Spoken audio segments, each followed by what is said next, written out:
The fire began.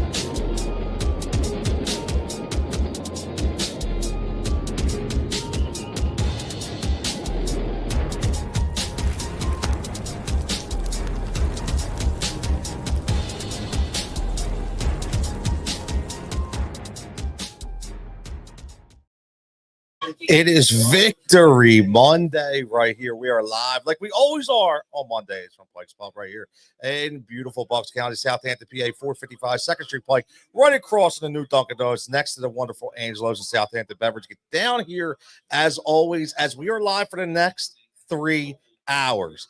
As always, got some fantastic guests like we always do. Got my man JB by Best Sports in the World.com.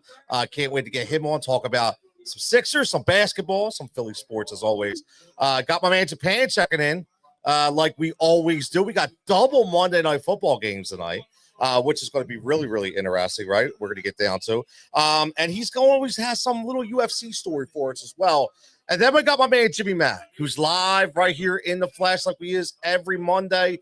Break down what the hell is going on with the Philadelphia Phillies. And, you know, we got to find out, man, are we missing the boat? Are we overestimating the market? Are we underestimating the market? Is everybody underestimating the market? And what is the next shoe to drop? Because it feels like everybody's losing a shoe except us. As always, live right here on all social formats. This is the Tony Cutillo Show. I am your host, Tony Cutillo, as always, produced and always by RisingReactMedia.com. And all the bets, like we always do. We got some live bets for the game tonight. We got some live NBA bets, powered by OddsShopper Tails as well. You can get my page on there where I drop about 5 to 10 bets every single day and 2 to 3 parlays that we love to try and hit. But man, it's Victory Monday, man. Like it is Victory Monday. The Birds win. I don't know how else to do it except to give us a little fight song, right? So we had a fantastic victory yesterday, right? And we're going to talk about that. So live checking in. If you're on Facebook checking, my man Jake just walked in. Again, check in live comments on YouTube because guess what? We're not really going to see them on Facebook. So make sure you get here on X or on Twitch or on YouTube. And again, man, we are ready. This is the way you wake up on a Monday morning, man. It's the way you wake up on a Monday morning, and that's what we did, man.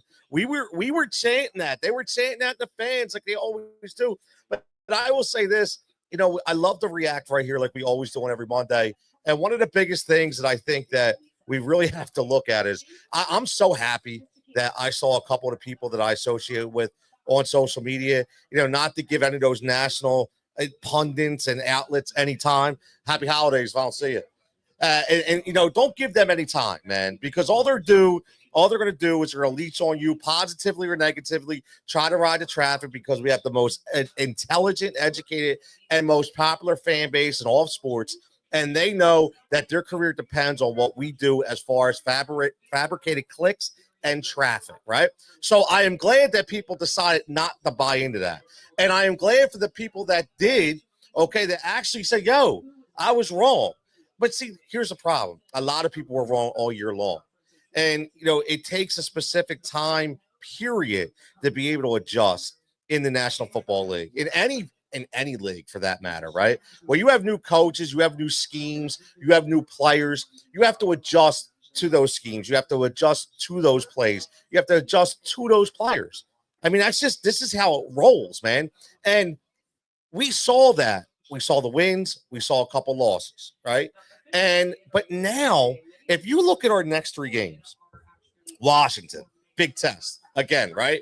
And then we have 2 more, Giants, right? And Cowboys. I mean, essentially we could be looking at a win out scenario, right?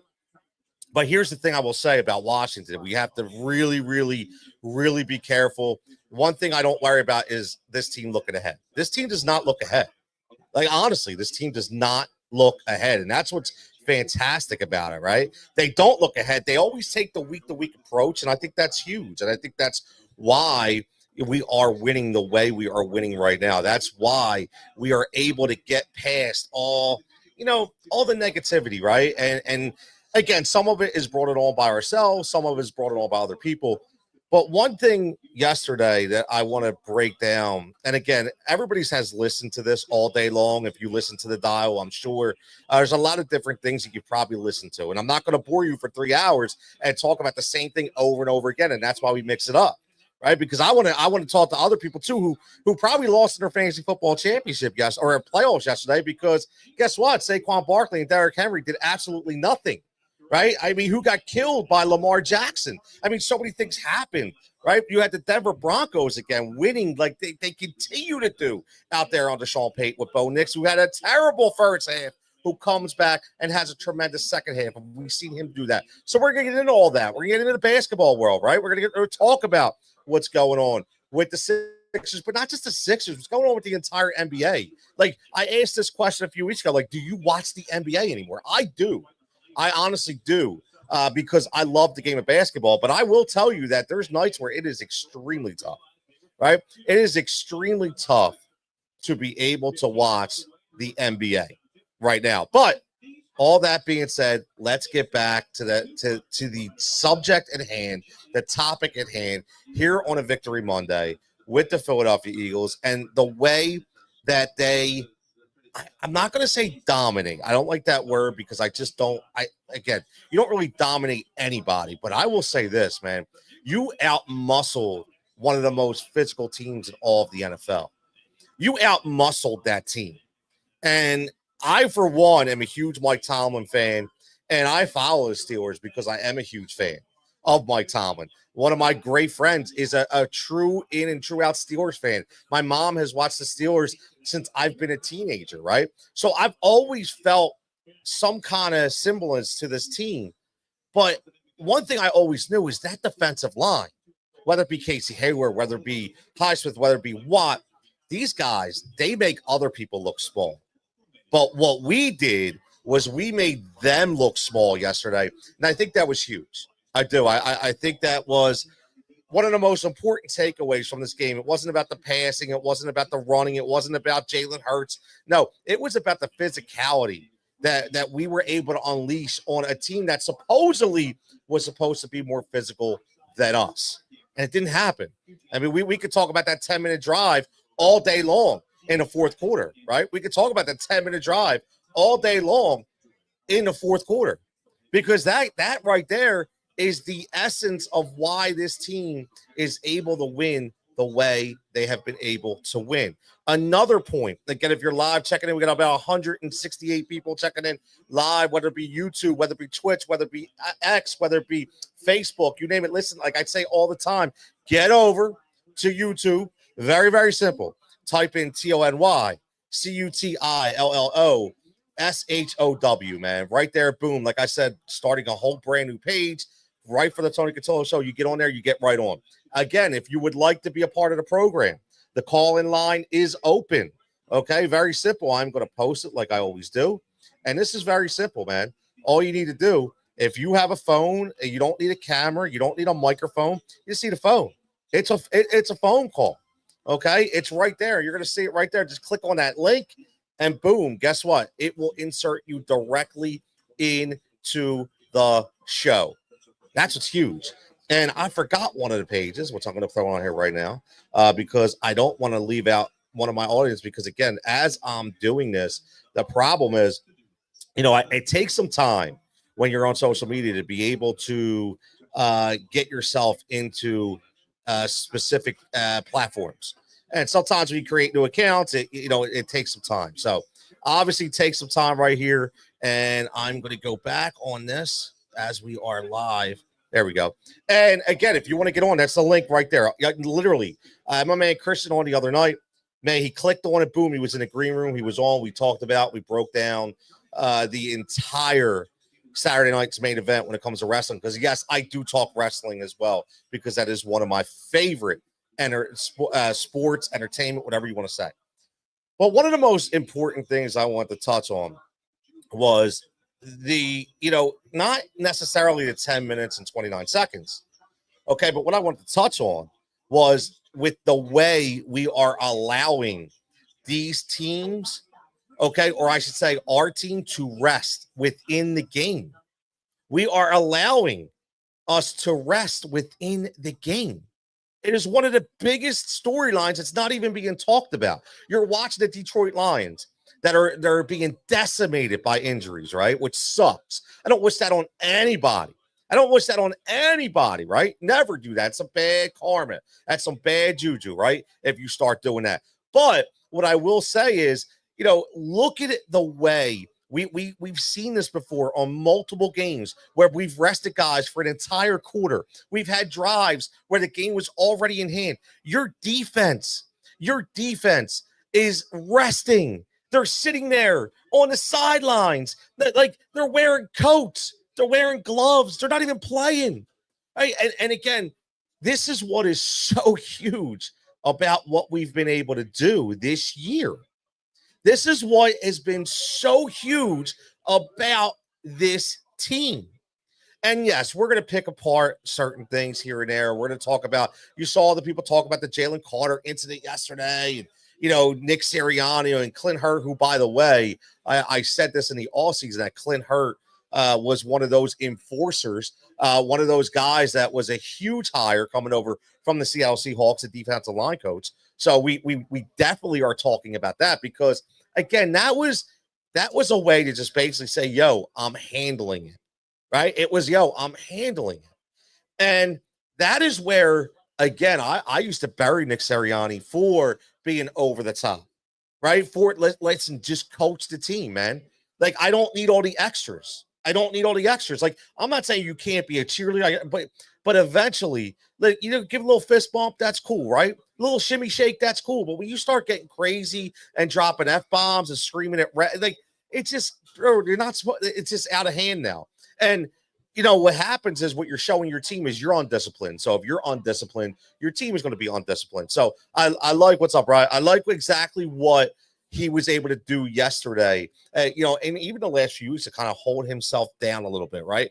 And you saw my man Clint, like, I wouldn't mess with Clint in a barroom brawl, right? But that dude was like, yo, like, instantly, like, it just shut it right down. You even saw Jalen Carter laughing and grimacing in the background, and then obviously they didn't show the other part, because the media will never show you what happened afterwards, where they all hugged it out and were laughing and giggling on something. They don't show you that.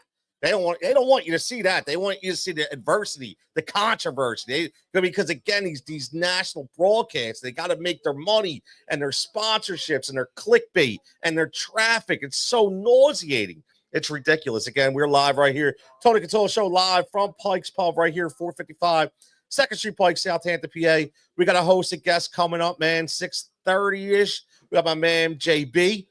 You can see him behind the camera when we talk about Fox 29 as the camera guy for Mrs. Alex Holly and Mr. Mike Jarrett right there on the Fox 29 show. You can see him on bestintheworldsports.com, which he has his own podcast, which he does a fantastic job. Him and my man Jonesy talking about all things, and talk about whether it be football, basketball, baseball, hip hop. He's got his own Philly Flow.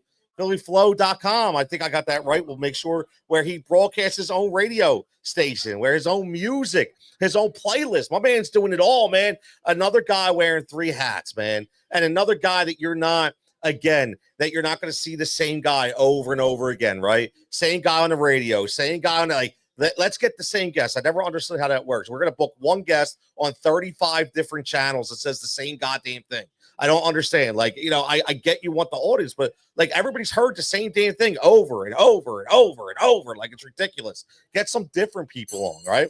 Get some different people on. And that's what I'm trying to do right here on the Tony Cutillo Show. Open you guys up, and girls, obviously, to some more very, very talented and educated individuals when it comes to not just sports, man. A lot of different other things going to be coming up through the Pike as well. And again, we're just not just Philly talk, all sports, national as well, and noteworthy topics, which again, youth sports and things of that nature. We're going to get into that as well.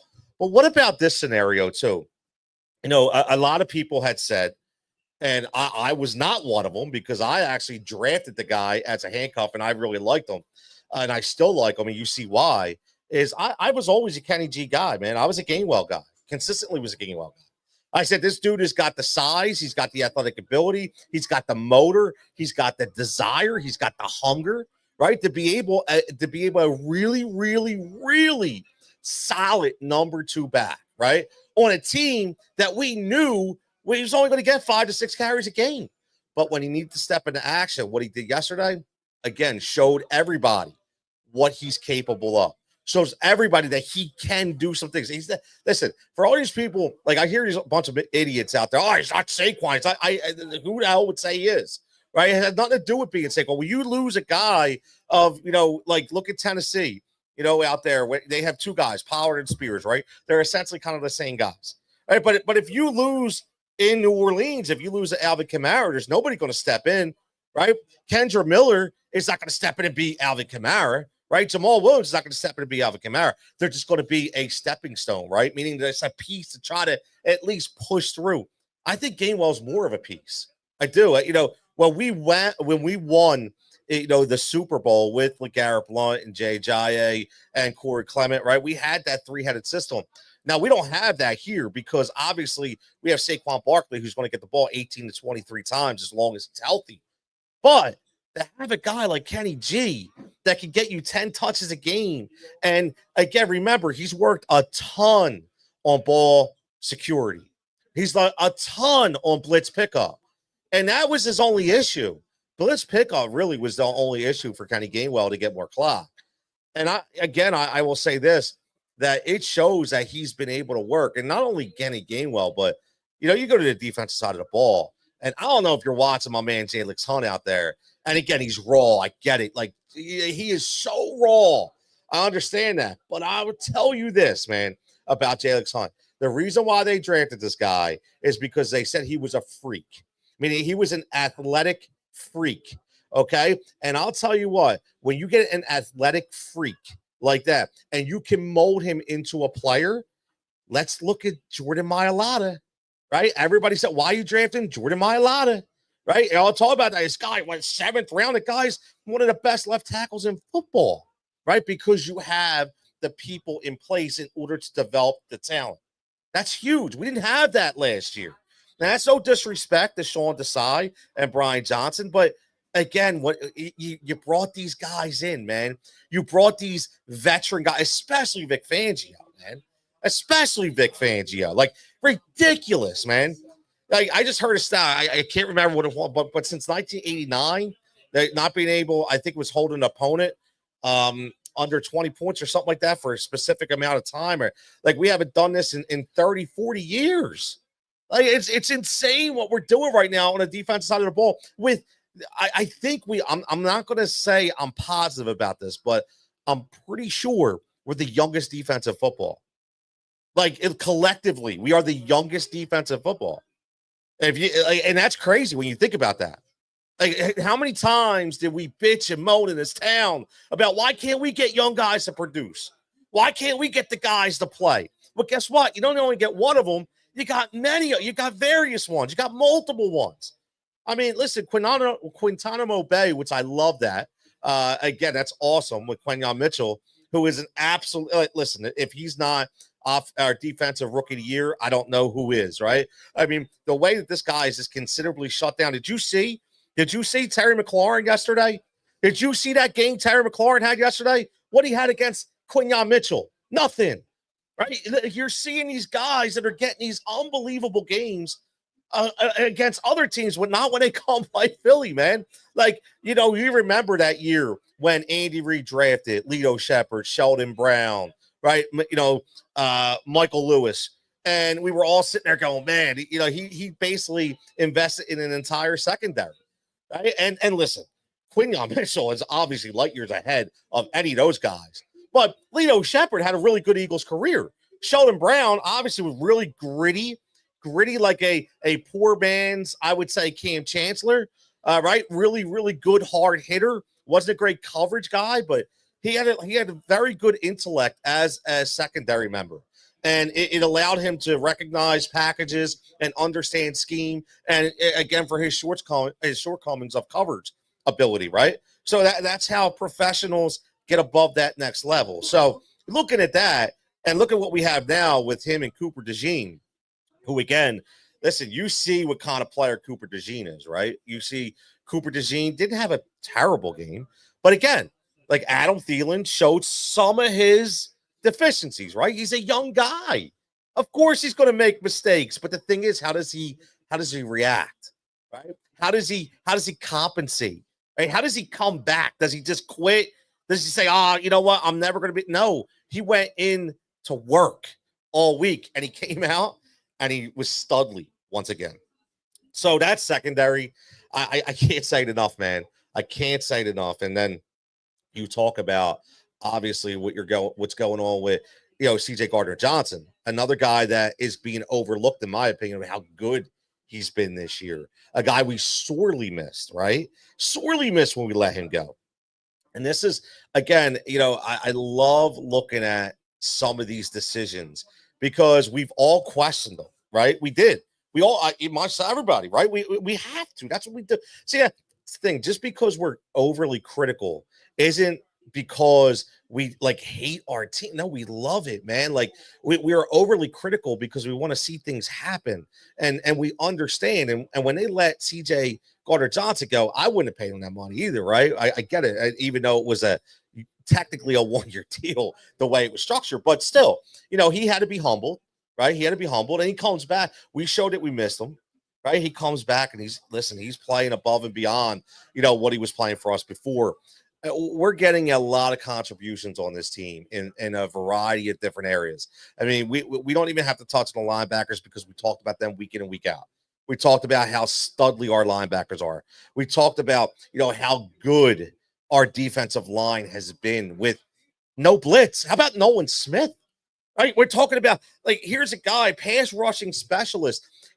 It's so funny if you think back on a lot of our young defensive linemen over the years, especially on the edge, right? Like edge rushers. A lot of them, we've seen it, right? We've seen that it takes them some time. It takes them some time in order to basically get acclimated to a scheme, especially when you have a veteran defensive coordinator like Vic Fangio. I mean, you remember guys didn't just come in for Jim Johnson and automatically produce, right? It took them a little time to understand the logic behind some of the play calling, right? We all understood that. And we watched guys really excel, right? After a couple years, Derek Burgess, Trent Cole, right? We watched these guys that, we waited and waited and waited. Oh, guess what, man? Like Nolan Smith is damn near one of those guys. Right? He is damn near one of those guys. He's doing exactly what we expected him to do, but he's doing it a little late, but that's okay. It's okay. And that's why I always say it's okay. It's the fact that they are continuing to work and they are continuing to produce. Now, looking ahead, we have to feel really good about thank you, Buffalo. Thank you, Sean McDermott. And thank you for what the Buffalo Bills did to the Detroit Lions. But all the people that are talking about the Buffalo Bills, which, again, fantastic team. But the Buffalo Bills, they couldn't stop anybody either. Like, no defense yesterday in that game. Zero. Like, zero defense. Now, the Lions, not trying to give them a mulligan here, but lot of injuries, right? A lot of injuries. And one thing about the Lions, this is where the only thing I worry for the Detroit fans is the Dan Campbell effect, right? Dan Campbell, in his infinite wisdom, was constantly just put the foot to the pedal, right? Just keep it pressed forward all game long, 60 points, 50 points, like just keep it going. Quick drives, right? Remember, I think it was what the game, Jared Goff had like 88 yards and 4 touchdowns, right? They were up so bad. But what does that do? That tires out your defense, dude. That defense is on the field more than any other defense in the NFL. Like, that's a problem. And they're tired now. They're friggin' exhausted. And not only are they exhausted, they're hurt. They're getting hurt week in and week out. And they're pretty significant injuries. Now, today they lose an offensive guy in David Montgomery. But again, it's just you have to be smart. I get it, right? I get it. You want to go all in. You want to say, I'll keep the momentum, keep the tempo, keep going. But eventually, you have to think of your players, right? That's what killed Chip Kelly. Right, that's what killed the Chip Kelly effect, right? The guys were so friggin' tired. Like, they were always on and off the field so quick. They were scoring at will, but they couldn't stop anybody because they didn't have no time to friggin' breathe. So a lot of that is what happened, in my opinion, in Detroit. A lot of that is what's happening in Detroit. So I'm telling you, I told you before, I wasn't worried about Detroit. And I will say this, and I will continue to say it, and this is not going to be a very popular opinion, okay? But offensively, right? Offensively, if you told me, okay, who do I want as a collective mind? You know, when I need to score points and I need to break down an opposing defense, I'm sorry, but right now, looking at the way it is, I would take Sean McVay any day over Nick Sirianni, right? I would take Matthew Stafford and McVay to go into over Goff and Campbell. Are you kidding me? Like Goff does nothing to show me that I can trust him in a big game, in the playoffs. He just doesn't show. Look, I hope he proves me wrong. I don't know. Just not against us, right? Just not against us. But I just look at it as this dude's still, he's not that guy. He's not that guy. Now, Jalen showed that he's got it up here, man. That's the thing about Jalen Hurts. And that's what a lot of people underestimate. Jalen Hurts has it up here. Jalen Hurts understands the way, the ebbs and flows of a football game. Jalen Hurts understands what he needs to do and when he needs to do it. He doesn't need people to tell him, like A.J. Brown, that they need to pass more, right? He doesn't need to tell people when he needs to take off and run in the pocket. And I want to ask about that, too, because I know a lot of people everybody checking in. Make sure you check it in on YouTube, because I am not getting the comments that are coming in, like I always tell you guys, off of Facebook. And third-party software, sometimes they do not show up. So, again, get on YouTube, Tony Cutillo Show. Make sure you subscribe. Make sure you get it right there. Boom. If you want to get on the line, phone line is open. All you need to do is click on this link right here on your smartphone. You call up and put you in the green room, put you right on the show. You have a point, let me know. What are you thinking? Here's what I say about this. You know, I look at Jalen Hurts. A couple people were saying he holds on to the ball too long. You know, I don't disagree. He's waiting and he wants something to happen. He wants to make something happen with his arm and not his legs. I get that, right? But people were killing him again over that today. But let me ask you, did you watch the Buffalo game? Josh Allen does the same goddamn thing, but nobody's tearing him apart.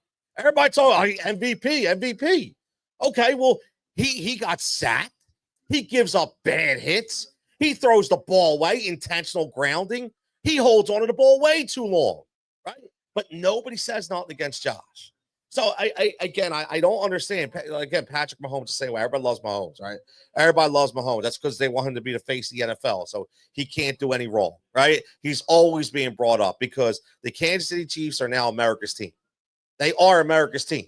Andy Reid is America's coach, and Patrick Mahomes is America's quarterback. That's what they want. They are the face of the NFL, right? And now that you have I'm not even going to say her name, but you know who in the fray, right? Now, everyone wants a part of the Chiefs, man. Everybody wants a part of the Chiefs, right? So you're not going to get that notoriety over those guys, and I understand that, but you cannot continue to kill the guy for doing the same thing the other guy is doing. That's the one thing I don't understand. And I will not get. And I just think that, you know, we had that problem in this town. Again, when it had come to whether you like him or not, Donovan McNabb. And again, you know, Donovan was another guy who I don't think we ever, you know, not hated. I mean, we threw out the haterade for D-Mac, right? Who is, again, whether you like it or not, to me, best quarterback in Philadelphia Eagles history. You could argue with me that all day long. I'll go back and forth with you. It's fine. That's no disrespect against the other guys, but he was. Whether we like him or not, I mean, right? It's fine. It's fine. It ain't Jaws. Foles ain't the best quarterback in Philadelphia Eagles history, right? It's Donovan McNabb. Say what you want, right? And if you listen again, you don't look at it, constructively. But again, that's my opinion. I'm not going to tell you you're wrong. I'm just going to say I feel you're wrong, right? If you don't think that, and I think again with Jalen Hurts, it's the same kind of deal, man. It's the same kind of deal. This dude can't do no wrong. I mean, can't do no right. Like he can have the best game in the world, and you're going to pick apart every little thing he does. I mean, do you like? I don't understand. Do people watch other football? Like, I always ask that. Like, do people watch other football? Do you watch other teams? Like, no. Everybody looks at fantasy football and looks at stats. That's it. Look, they don't watch the game. They watch one game, right? Which is fine. But if you watch one game, you need to stick to one game. Right? If you watch one game, you need to stick to that game. Don't be giving me breaking down Matthew Stafford when you ever watch him throw a pass, right? All because you watched the NFL box score and said, "Oh, he threw 2 interceptions." You have no idea how he threw it. You have no idea what the play was. You don't know if it was a Hail Mary. You have no idea.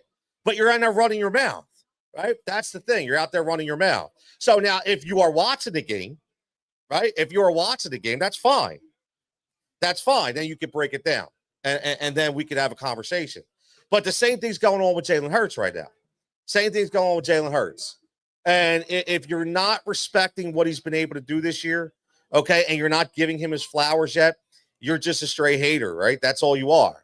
It's simple. You should want this team to win, right? You should want this team to win, right? We should not be sitting there analyzing our quarterback today. If we are breaking our quarterback down today in any kind of negative sense, then, man, you need to drop your Eagles card in the post office and get off a microphone, get off a blog, get off of social media, and just shut it down, right? We are here to win 3 more games. Very simple. And I don't know what everybody's, but I'm very confident, like, that we're getting this number 1 seed. Very, very confident that we're going to be getting this number 1 seed. Are you confident that we're going to get this number 1 seed? Now, besides the number 1 seed, speaking of number 1, man, we got 2 Monday Night Football games tonight as well. That, again, I don't know if they're going to be entertaining or not. Who knows? But pretty big game for us, right? Because we need those Minnesota Vikings to lose a game. And I'm for one that says I don't think Minnesota's that good. I don't see it, and I watch the games. Again, Sam Darnold, he can be pressed. Sam Darnold has the same issue that Kirk Cousins has, right? That you're going to watch play against the Vegas Raiders afterward. Well, not after it's a doubleheader. It comes on at 8:30, 8 o'clock first game, 8:30 Falcons and Raiders. But what you're gonna miss, if you watch both. Well, if you watch the Vikings game first, you're going to see if he gets pressure by the Bears that he's going to make mistakes. Kirk Cousins does not like to get hit. He will make mistakes. This is what happens. They are quarterbacks that need to be untouched. They need that. They need to be untouched. That's why I am not sold on the Minnesota Vikings. The defense is not the same defense that we are accustomed to. They are a good defense. But are they great? No. Are they beatable? Yes. Every team is beatable. Every team is just some less beatable than others, right? Some less beatable than others.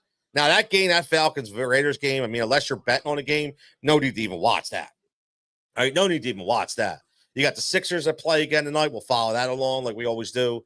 Who knows what's going to happen there. Again, like I said, we're going to talk to a couple people about the Sixers and, about what's going on with the NBA as a whole, what's going on with Joel Embiid. A lot of people talking about he's a soft player. Get rid of him. I'd laugh. What's funny? Here's another one for you. I love trumping it back to all the groups out there that, Joel Embiid's soft, man. He's soft.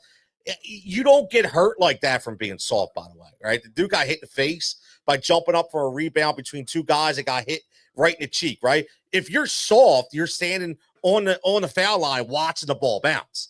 That's who's soft, right? He's not soft. Unfortunately, he just got hurt again. Like, it's one of those things, man. We've watched players, and unfortunately now we have that player, right? We watch players where we have to hold our breath, whether it be in this town or other cities, whether it be our favorite teams. We have to hold our breath and say, "Oh no, not again!" Right? "Oh no, not again!"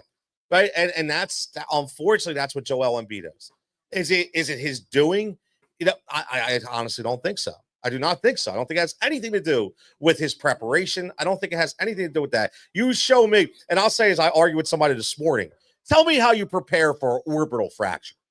Tell me how you for a sinus fracture. What do you do?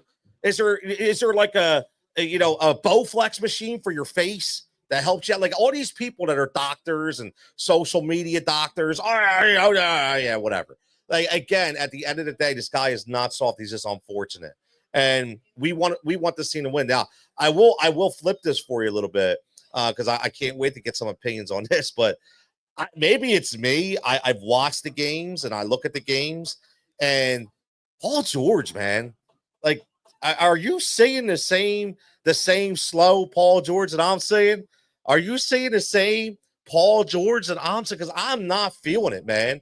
I am not feeling it. So I'm going to get into that. I do. I want to get into that because there's so many different things that we want to break down. There's so many different things that we want to break down. And I do. I want people to check in, man, about that. I keep saying it again. I saw it all day today. It was extremely frustrating. It was comical to me because, again, like I said, when you watch the games, you watch people that are breaking down the games that don't actually watch it and don't understand, and they're fans. That's fine, but they go to the extreme, man. Like you can't go to the extreme, and you can't want to portray an argument if you're uneducated in that sport. Right? Like you could be have a reaction. That's great. But when you want to start breaking down X's and O's, like you better be ready, man, because there's some people out there that are going to break them down too, and you're probably not going to be ready for what they have as well. But listen, man, we're going to take a 5-minute break. We're going to bring a special guest on who just came in again. Like I said, we're going to get into this little Sixers talk tonight. We're getting a little Philly sports talk like we always do. And again, live right here from Pike Spot, 455 2nd Street Pike, right here in Southampton, PA. For everybody checking in online, just stay right there. We'll be back in 5 minutes. And again, if you are on Facebook, make sure that you get over to YouTube because I'm not getting the Facebook comments. I'm already getting the text messages. I'm very sorry. You got to go over to YouTube and throw them out there because third-party software sometimes it just does not work. Again, we'll be back in 5 right here on the Tony Cutillo Show where we talk live right here about the NBA and your Philadelphia 76ers.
And we are back live right here from Pike's Pub, like we do every single Monday night, man. And we got a special guest, Yes, man. sir. Like not only you know, I thought he was going to join me remotely, man, but he made the trip, man. Like he made the trip. Listen, I'm gonna embarrass him a little bit. Usually you won't see him behind the camera, or during the week. Okay, for our favorite Alex Holly and Mike Jarrett down there at Fox 29. But right now, what you will see him is you see him at bestintheworldsports.com with my man Jonesy, right? Doing and PhillyFlowGo.com, right?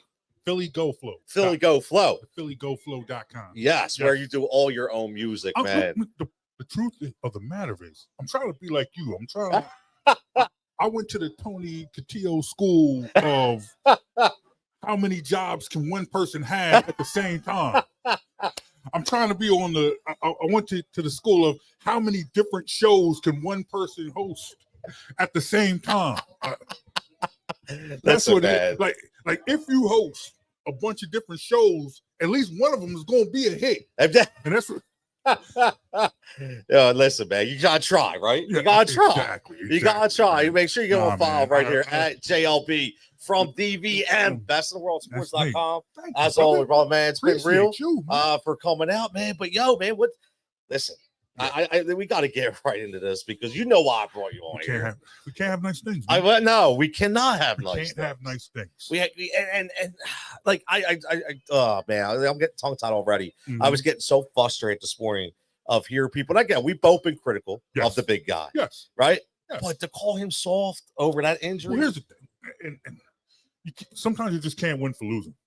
How many times do you hear people say, why doesn't Joel Embiid go down in the paint? Why doesn't he battle in the paint? Why doesn't he go down there and bang with people in the paint? He's such a big guy. When the answer is, every time he goes down there, somebody breaks his face. Yes. He gets his face broken. Yep. That's what happens. You have to admit, it was a different time at the beginning of the season. Yes. At the beginning of the season, I said to myself, because we just got finished watching that debacle of an end to the Phillies season. You saw how the Eagles started their season. Oh, I said it was bad time. It was bad times. I said I did not have it in me to be angry with the Sixers for 82 straight games. I agree with you there. I just don't have it in me.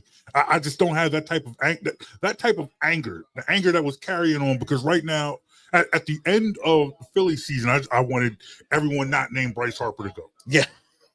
Bryce Harper can stay. If your name is not Bryce Harper, yes, you can go. I completely agree. And at the beginning of the Eagles season, I was like, look, for all those Phillies that are out the door, you can take Nick Sirianni with you. And you might have had to take Jalen Hurts too. I know. However, with the Sixers, because of the way the last season ended and the way it looked, you put that type of money into Paul George. Yes. Who then immediately gets hurt. Yep. You look at Joel Embiid, who has an injury history, who you know that Joel Embiid goes into the offseason and needs to get healthy. But what does he decide to do? He plays in the Olympics. I got a different opinion on that, though. I'm okay with that. You're okay with that? Yes. No, I understand. But nonetheless, it feeds into the criticism. Yeah, you're right. It feeds into the criticism. Yes. And what happens? He's not ready to play. So somebody had to catch this angst because pretty much Flyers had no expectations. No one. That's true. No one's ready to care about the Flyers yet. No. Until the boys start really. It's coming. Yeah, that day will come. Exactly. But as of right now, we're not ready to care about the Flyers as a whole. That's true.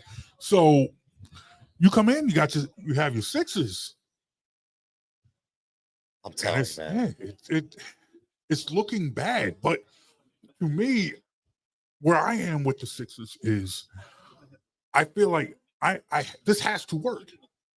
Because if it doesn't, then yes, then you got to blow it up. Yeah. And I'm under the belief that if you blow it up, you got to blow it up.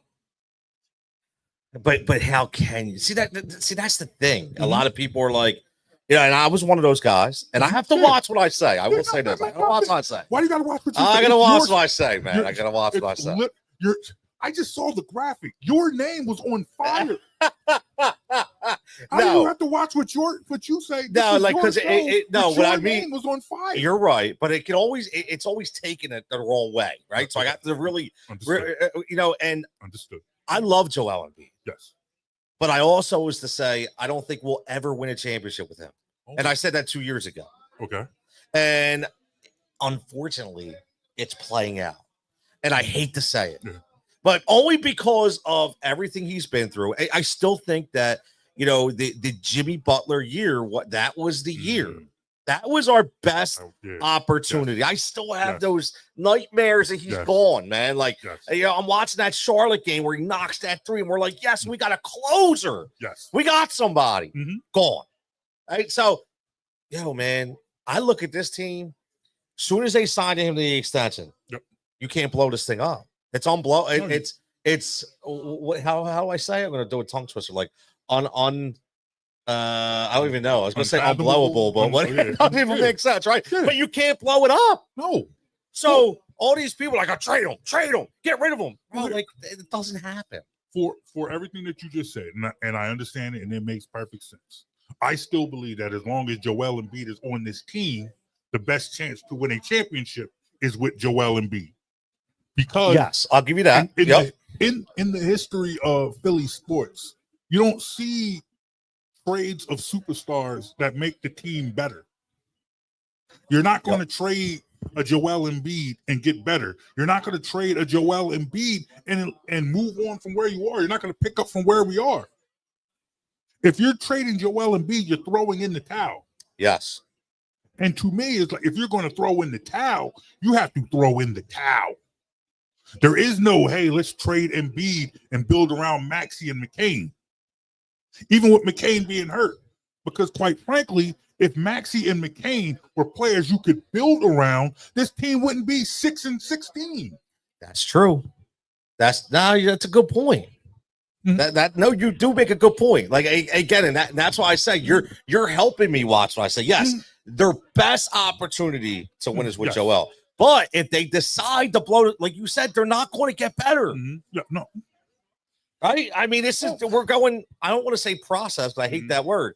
But we're starting to rebuild again. Well, here's the thing. Now you hate the word process. Yes, I love the word. Oh, you love process? I loved it. Oh man, because once again, this is Philly, and the mentality of the Philly fan is when a team does not win, you blow it up and start all over again. That's true. You say it with the Eagles, you say it with the Phillies, you said it with the Flyers. We've said it with every team. When they don't win, it's time to blow it up and start all over again. The Sixers were the only team in our history that actually did it. That actually said, okay, this is what we're going to do. We're going to blow it up and rebuild from the ground up.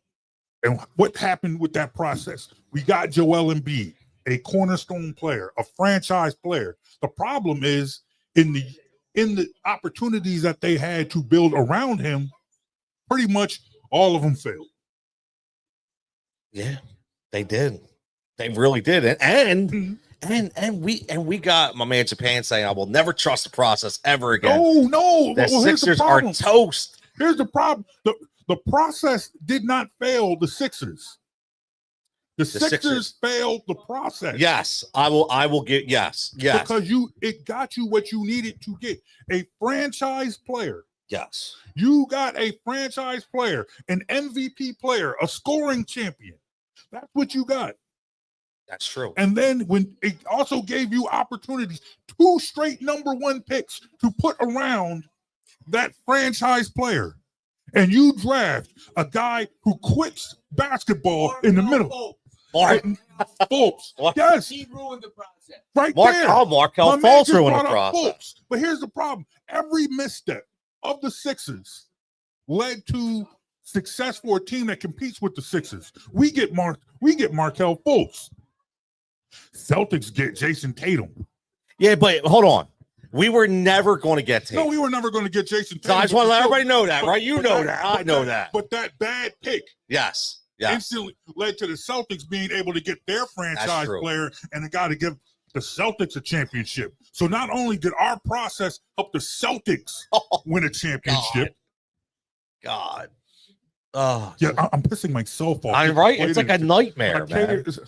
It's a nightmare that we're living. You get free drinks up in there? I got one on you, bro. One on me. I can tell you that. That's why I came down. Yeah, absolutely. You know that. I got to take care of my peeps. Yeah, you talked about zooming in. No, like you at the spot. I'm gonna come down here, get something to drink with you. Listen, you got to have the food here. No, I appreciate you got to have man. the food here. Yes, sir. It is fantastic. Yes, Japan says Kobe told the Lakers to get Tatum. Sick to my stomach, he says, man. Exactly. Listen. Exactly. Again, we're live right here on the Tony Cutillo Show, right here at Pike's Pub with my man JB at JLB from DVM from bestintheworldsports.com. Hit me up on Twitter, X, whatever. Whatever. I don't even know what's called anymore. I'm there. Man. You know what I mean? Whatever you call it. Yeah. I'm there. Instagram, Facebook, whatever. Yes. What did Belichick say? Instaface. We gotta talk about that later too, by the way. But all right, because I'm done. I don't want to relive anymore because I'm sick, right? Yeah. So just moving ahead. I mentioned this. I know you heard me when you walked in. I wanted to talk a little bit about Paul George because this is not the Paul George I thought we were going to get. And I minus the in all that, like he's a couple steps slow. And I ask you because I know you watch ball. Yes. And I know you watch it more than I do. I do love the West Coast game. Yes. But that's not what I saw last year.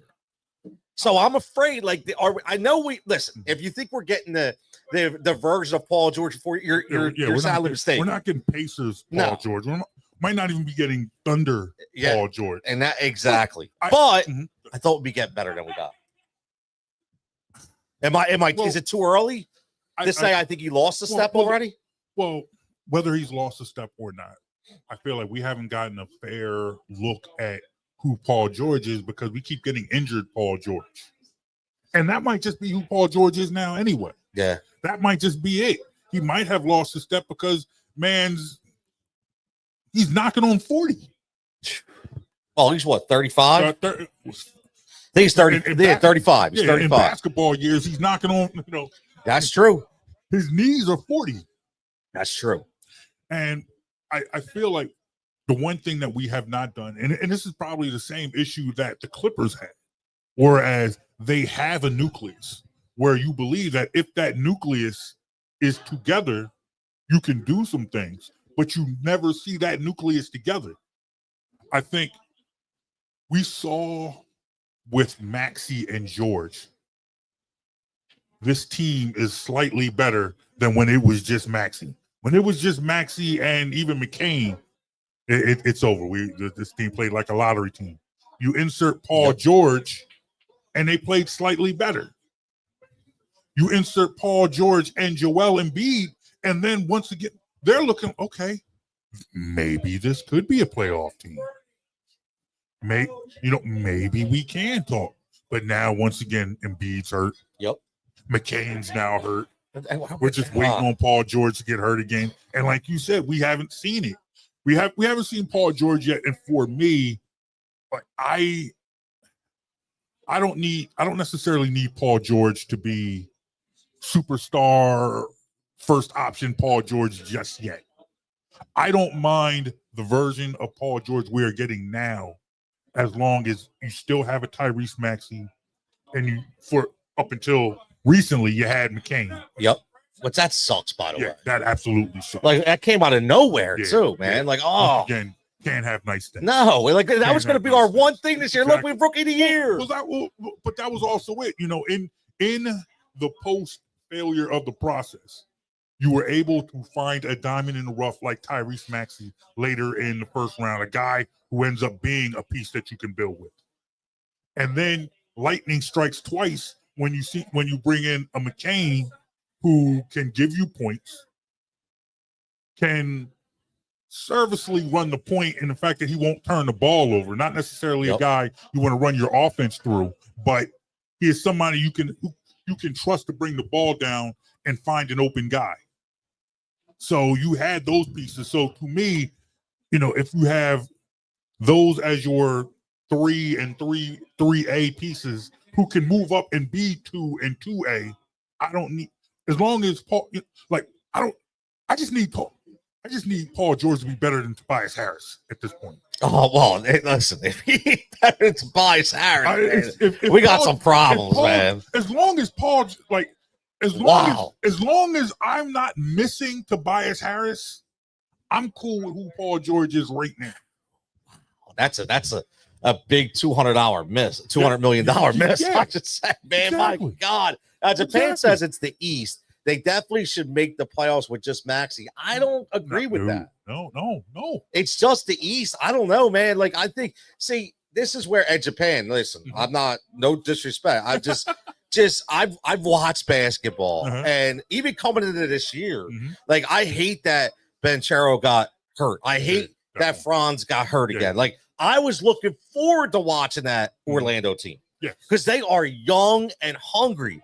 Right. So to say the East is deep, man, it's deeper than people think, man. I think so too. I think so too. And you're seeing like a lot of the younger teams are younger in this that aren't performing they're not performing for the same reasons. They got injuries. Yes. You look at Charlotte, you look at Ball, how many times he's been out. You look at Orlando and their injuries. Yep. That's the problem. That's true. And all of those teams are in the same position as the Sixers, as when they get healthy, they should be better. The problem is we're digging the hole that they're not digging. Yeah. And that's what's crazy. Right. And that brings me to, another thing I want to ask you is when I looked at this team constructed by Daryl Morey, and I said to myself, this is the deepest team I've ever seen the Sixers have since the Joel Embiid era, right? But these guys, man, like all of a sudden, I feel like we get guys that all of a sudden forget how to play basketball. Like all of a sudden, Caleb Martin can't play. All of a sudden, Eric Gordon, who I get it, looks like he's 90 years old. Like these guys, like all of a sudden, like Drummond doesn't even look great. Like we got all these guys around, like what's going on? And why the hell isn't Ricky playing more? That's what bothers me. I feel like there needs to take something from the Eagles. Yep. In the sense that how did things turn around for that Eagles defense? Start playing the young guys. Yes. Why are the young guys not playing? Yep. I got a buddy who always hits me up on my show. Okay. Always talks about why isn't he playing the young guys? Why wasn't McCain getting more minutes? Yep. Why isn't Council getting more minutes? Yep. You're sitting there and there are young guards out of a job right now. Yep. Who could probably give you more than some of these older players on the Sixers right now. I agree. And that's part of the problem. And I think the Sixers still believe that they are a team that will be better once their veteran stars get healthy. And when you get your veteran stars healthy, you want veterans in there with them who know how to play with them, who will know how to adjust, where they believe the young guys might not be there. But sometimes you just got to let the young guys eat. Yes. That's where they are. I think the Sixers kind of believe that playing the young guys might be more of a throwing in the towel type moment when it could be like the Eagles. Yeah. Where you could have said, hey, the Eagles are throwing in the towel by playing all the young guys. But no, what happened? They responded with the playing time. Exactly. So, and they do it all. And that's the thing. Like when you see Ricky come in, yes, and you see the insertion of energy that he brings, KJ Martin. Yes. I mean, these are energy guys. I don't, and Nick Nurse made a weird comment about it the other night when he in the presser post game. He was like, well, Ricky, and he talked about his size and like, bro, like I get it, I understand, but he can play. Yes. Like, why is he not playing more? His size. Like, do you see the front court of your future? Exactly. And Ricky Council can't get by. That's what I don't get it, man. I don't understand it. And I will say this too. Again, this is Tony Cutillo show right here live from Pike's Public. We are every Monday night right here at 455 2nd Street Pike, the home of the fantastic $3 lunch special menu every day from 4 to 6. 4 to 6, $3, bro. What do you get with that? Yeah, yo, every day something different. Make sure you go follow that Pike Spot Facebook page to see that menu, man. See, I'll tell you, man. Exactly. Can't beat it, man. Can't beat it, man. So come on down. As always, check us out. You get what is before the show, get that special, then you're good for the entire show for the 3 hours right here. Talk about man JB at JLB from DVM on X, on Instagram, on Facebook, BITWsports.com. Has his own podcast. I do. With Jonesy. Yes, the Jonesy and Brown Show. Jonesy and Brown Show. The world famous Jonesy and Brown Show. The world famous Jonesy and Brown Show. Known all over Lansdale, Pennsylvania. Oh, hell yeah, baby. Hell yeah. Mark that. You Lansdale. This is where Lansdale and Southampton collide. It's like North Penn and Centennial, whatever the hell you want to call it, where we're at, right? We're going to collide right here, man. We're going to collide. How's that? Okay. Let me ask you about Nurse, man. Yes. So I'm a Nick Nurse guy. Mm-hmm. I'm afraid I'm seeing a burnout. I'm afraid I'm seeing the frustration. That could be it. And I said this, and I want to get your opinion on this. I said this a couple weeks ago. I said this is one of the most undisciplined teams I've ever seen Nick Nurse ever coach. And I don't blame Nick Nurse. I look at it as I think he might be spent. I think he's he's missing things that he doesn't normally miss because he's so over, like his mental capacity, man.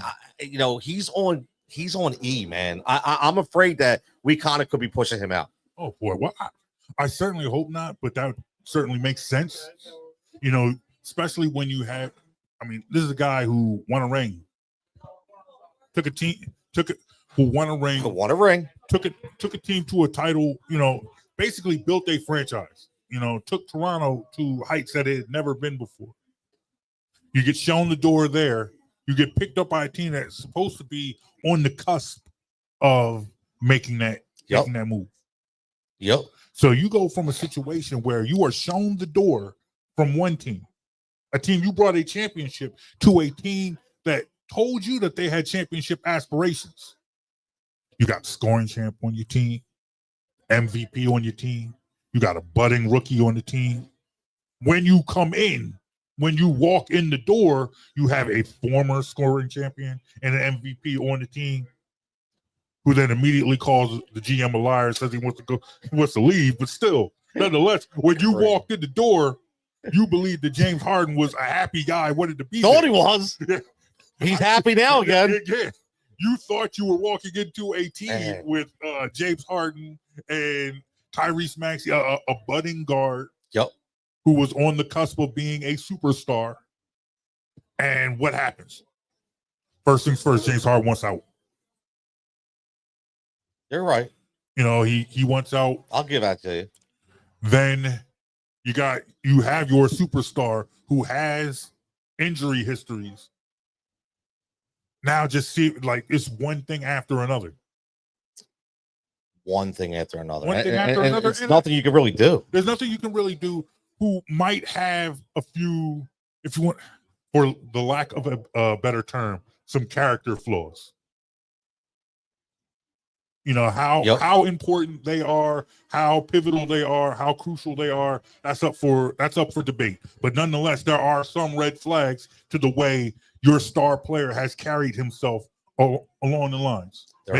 Maybe some deep-seated maturity issues, which I thought we were past. Yeah, which I thought we were either past or they had found a common ground to build toward, to move forward. Because some of the things that you have heard, the criticisms that you've heard about Joel Embiid are things that you've heard his whole career. The lateness to meetings. Not necessarily taking everything seriously. But when you see a player say, okay, I understand that. However, now he's winning scoring championships. Now he's winning MVPs. So apparently something is going right. Something got fixed. But then they come out slow. And next thing you know, team meeting. The infamous team meetings. Yeah. Listen, I want fun basketball back again. Very simple, man. That's all I want. I do too. I want fun basketball back. Basketball is down bad in the city, man. It's down bad everywhere. It is, and I don't know why. I mean, I maybe I do, but I don't. Like I don't know. I don't know how to explain it, but I feel like the people that are down on the sport, and I don't want to say this disrespectfully, aren't educated on the sport enough. Meaning, not understanding not the actual X's and O's, but understanding how this global product is trying to be, perceived, and understand that. Listen, I'll be honest with you. I don't think the NBA cares because they're making so much money. Honestly, I mean, they're a global enterprise, and people think that they care. They don't. Like, they're still making money whether you watch it or not, which is crazy for me to say. But I'll tell you what, man. I think the only way that this turns around is they got to cut the 82 games. You think so? Yes. Well, I think you got to. Make it a 50-game season. 50. Yeah. Make it a 50. If you're going to have 8 teams make the play, like, make it a 50-game season. You're going to have guys sitting 30 games anyway. Well, that might be true. Right? That might be true too, but I think part of the problem in sports, believe it or not, I think part of it is the athlete has gotten smarter. And athletes are starting to take care of themselves, not necessarily physically, but mentally, spiritually, financially. Yep, that's right. Like back in the day, you hear people talk about complaining about load management and players taking off and whatever. And I feel like probably the poster child now is probably like Kawhi, and Embiid, Paul George, and for a while it was LeBron. And you would always hear about players in the past, they didn't do that. Guys didn't do that. Mind you, Jordan retired. He quit the whole sport twice. Exactly. He took 2 years. He took a whole series off for load management. Well, if we want to call it load management, we can get some conspiracy theories about that. Right? Well, I'll keep that quiet, though. But nonetheless, but you look at that Jordan era, and you look at the mentality that came out of it, that Jordan was A1, the top, the upper echelon. He was the peak, and rightfully so. I'm not going to argue that. You can't. Nope. Jordan, greatest of all time. Go. But then you look at that tier underneath him, the Barkleys, the Malones, the Stocktons, Sean Kemp, Gary Payton, Patrick Ewing, Reggie Miller. Those guys could never be on the level of Jordan because Jordan won and they didn't. So we have now put that type of value on winning. Winning defines your legacy. But also what you saw was a popularity in the league where it was reaching heights of, they're selling jerseys, they're selling sneakers, selling out arenas, making money. Owners want to make money. There's no extra money in championships, dude. Yeah. No, you're right. There's no extra money in championships. So these owners don't care about winning championships. They'll care about selling out their arenas, selling a whole bunch of jerseys and making a whole bunch of money. LeBron sees that. His owners in Cleveland don't care about them winning a championship. They care about selling out the arenas, selling a whole bunch of jerseys and merch. But what are we saying about LeBron? He'll never be Jordan because he don't win like Jordan. He's not gonna have his legacy defined by not winning. So what does he do? Y'all not gonna build me a winner here? I'm gonna go out and put my own winner together in Miami. And that's what these players are doing. Okay, you're not going to make me a winner here. I'll go make myself a winner. It's a good point, man. It's valid. Because I don't disagree. Yeah, these owners don't care about championships. But we want to lament super teams. The problem with super teams isn't players going out there building their own championships or whatever. The problem was owners not wanting to build around the superstars they build. True. Owners collecting their money while their superstars' legacy is getting tarnished by the fact that they're not winning. That's a good point. That's a really good point. So therefore, but also you want your players to last longer. LeBron James is playing at the highest level And he's now played long enough so his son can be in the league. LeBron James should probably play till his grandkids are in the league. I'll tell you what. That dude is a physical specimen. Like, nonetheless, my man JD checking in says that was great competition in 80s and 90s. Mm-hmm. Don't see the fire in competition in today's game. I don't disagree with that statement. It's not like when you just mentioned a ton of players, man, and we are in the same era. And I will say this. Yes, Jordan to me is the GOAT. But when anybody ever says, is it Jordan or LeBron? I'll tell you exactly what I say. I don't care. Mm-hmm. And they said, what do you mean? I don't care. You know what I care about? I care that I was blessed, in my opinion, you saw them both. To not just see those two, yes, but to see some of the best ever in their prime. Right? I saw Kobe in his prime, LeBron in his prime, Michael in his prime. Right? You know, you go back. I saw Shaq in his prime. Yes. All right, Stockton in his prime. Yes. Right, Steve Nash in his prime, Dirk in his prime, like T-Mac in his prime. Like, just like I don't care. Yeah. Like, I just saw great basketball, right?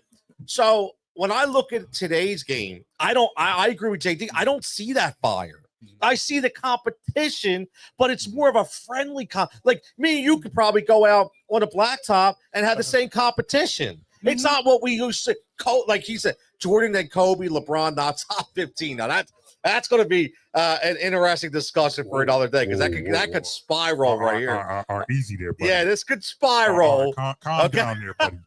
All right, look. But Kobe was a sniper, man. Like Kobe, you'll never see that kind of fire ever, right? Jordan, who again, because he was a gambler, right? I mean, you're never going to see that kind of fire. But you'll see competition, but I don't think you're going to see that fire anymore. Well, I think it's like what you call fire. You know, what do you consider fire? Where it was like, I think there was more. It was easier to hide that fourth wall during the 80s and 90s, whereas players might have been cool, players might have been friends or whatever in the 80s and 90s, but you would never know that. No, because you didn't see them. Problem is, during the LeBron era, you could see LeBron doing whatever. LeBron's on vacation with a bunch of players he plays against.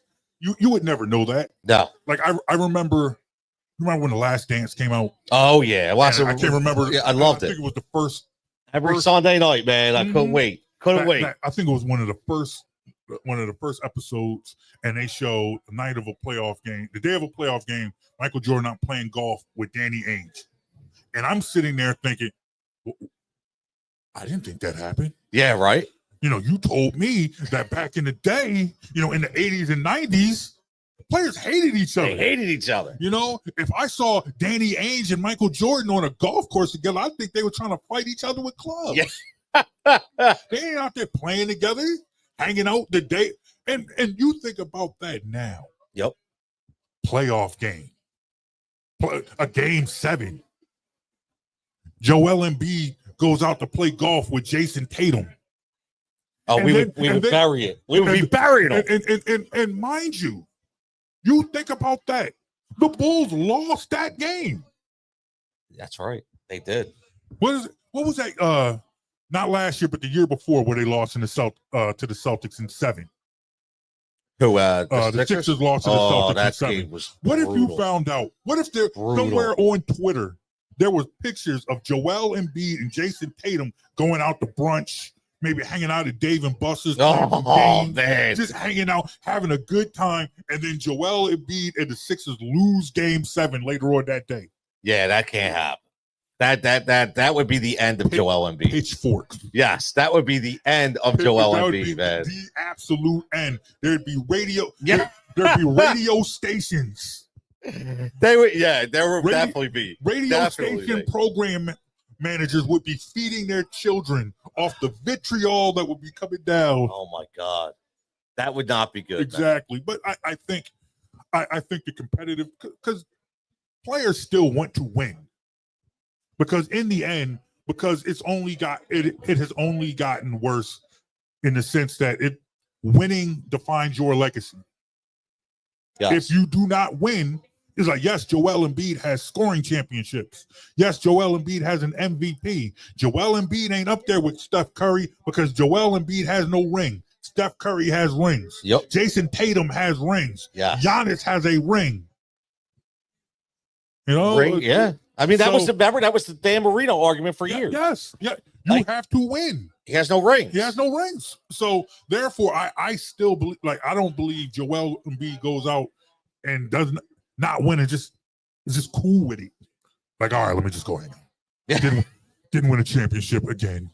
Yeah, let me just go hang out. Let me just go be with my people. I thought that once he settled down and had kids and what is that? See a second, I'll say PA shot out idol. Are you saying idol is who's your idol? Let us know. I'm curious. My man David checking in says Michael Jordan would have come back in 99 instead of 2001. The Bulls would have made their third round three-peat. Yes. Wow. Oh, I'll tell you what. I always say this: the luckiest guy that lucked out with the Jordan saga was Rudy Tomjanovich because there's no way Houston wins those 2 years. Yeah, you got two. You got two rings in the Jordan era. They can't take that away from you. Nope. Things they can't take away from you. Shaq beat Jordan in the playoffs. And the Rockets got 2 rings. And there's no telling you bring that team back, that second 3-peat, you could be talking a 4-peat. Yeah. You would definitely be talking a 4-peat. We could be talking a 5-peat. Yeah. We could be talking about Michael Jordan and the Bulls winning not 3, not 4, not 5, not 6. No, you're right. You're absolutely right. You're absolutely right, man. We could be talking about. I want to ask you a question because again, this is live right here, Tony Cutillo Show live from Pike's Pub. Got my man JB checking in. That's me. Right here live. Lucilia, let me know if that real quick. Follow me on Twix. Twix. On Twix at JLB from DVM, at BITW Sports, and at Jonesy and Brown. We're there.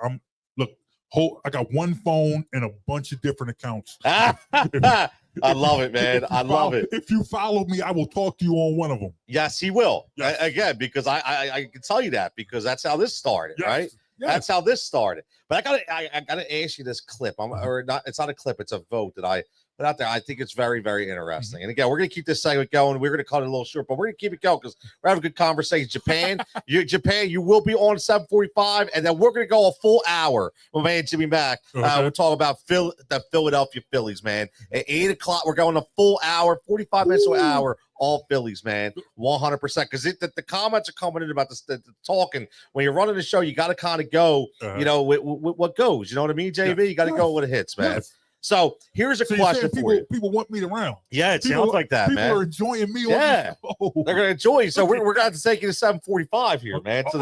Till Japan segment. Now we're going to do Japan segment, and then we're going to go Jimmy Mack Phillies for a whole hour, man. Because there's a lot. Because we need time for the Phillies side right now. You told me it was going to be a half hour. Look, I'm gonna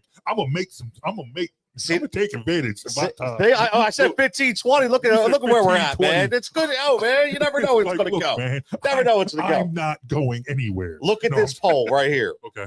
No injuries. Okay, I saw this. I love these polls. Yes. Who has the best NBA career out of these 5 players? T-Mac, Derrick Rose, Brandon Roy, Yao Ming, Grant Hill. Ooh. I mean, you think about 5 legitimate players. Now, I will say, I'll just tell you what I shot out today was, to me, it will and always be T-Mac. Yeah. If T-Mac does not have microfracture surgery on his knee, T-Mac, if everybody witnessed how electric he was in Toronto and then right in the beginning out there in Houston before he got in, I mean, he was good. Even before Houston. Yeah. Even before Orlando. Houston, when he was in Orlando, and this is why I would say it was Grant Hill. Ooh. That Grant Hill, my man. That Grant Hill McGrady backcourt would have fed children. I forgot about that. I didn't think of that. That backcourt right there, when you thought, and to think they were going to build a big 3 with Grant Hill, Tracy McGrady, and Tim Duncan. And the only thing that kept Tim Duncan from going to Orlando was the fact that Doc Rivers wouldn't let Tim Duncan's woman on the plane. What? You didn't hear that story? No. Tim Duncan was a free agent. Okay. He's meeting with Orlando, and he's like, does family get to ride the team plane with players? And Doc was like, nah, no. Doc. Come on, Doc. And Tim was like, you know what? Okay, I hear you. Your team. I'm gonna go back here to say that. I didn't know that. I did not hear that at all. A couple more rings. Oh my God! You think about that big three. Wow. You think about that's a what if. That would have been fire. That would have been fire. Jesus. So that Derrick Rose, that hurt my soul, even though he got hurt against the Sixers.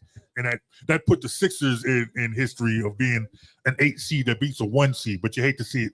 Oh, you hate to see it that way. That was bad. Yeah.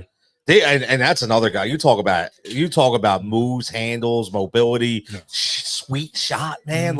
And that's what I always say. Like, you look at guys that are on that superstar elevated level for so long. Yes. Nobody really understands the guys that maybe just below or should be there, but aren't elevated because they don't get the notoriety based on the markets they play in. D Rose was on that cusp. 100%. D Rose was definitely on that cusp. 100%. He was there, and I think I think he just came to NBA too late. Yeah, I think. I agree. He was in that same. If you remember Arvydas Sabonis, yes, big man that had skill. But he started his career overseas. Yep. And then by the time he got to the league, he was still dominant, but he was old dominant. Yes. And that's probably what made he had a veterans game. Yep. And you think about Yao Ming, and then he's playing with young guys. He's got he had that young backcourt with Mobley and Stevie Franchise. Stevie Franchise. Stevie Franchise. See, people forget about Stevie Franchise. Man. Oh man, that was my man from Maryland. I like him when he was in Maryland. Yes, he was with the. Was he on that Walt Williams squad with Maryland? No, I think he's after that. He's after that. Who was on that Walt Williams squad?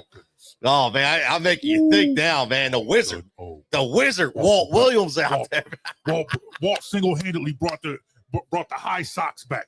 Yes, he did. He was from PG County, Maryland. Oh, he was from that DMV. Came in with brought socks back up to your knees. Oh man, that was my God, man. Wizard, yeah. Those first of all, ACC Maryland was special. People just don't understand.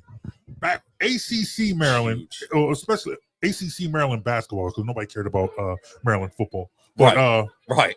Back when they were working to be that number 3, they were like the Penn State football of ACC basketball. Whereas when you think of Big Ten, you think of Michigan, you think of Ohio State. But Penn State was right there, and they try to be that team that we might be number 3, but we'll beat number 1 or number 2 on any given Saturday. Yep. And that's what Maryland was back in the 90s, early 2000s, where you think of ACC basketball, you might think of North Carolina, you think of Duke. But Maryland jump in there, and they'll beat either one of them on any given night. And that was old school ACC basketball, man. That was when you're going back to the Georgia Tech Bobby Cremins days, man. Like you're going hardcore ACC, man. Back in the day when they used to have that ACC tournament, the tournament, and then they would have Sunday night ACC basketball on Raycon Sports. Wow, see, we showing age, man. Back when you could watch a great college basketball game on Philly 57. Oh man, we are showing age. I was back then, man. I was a big college fan. I mean, still am, but I was more back then, more invested.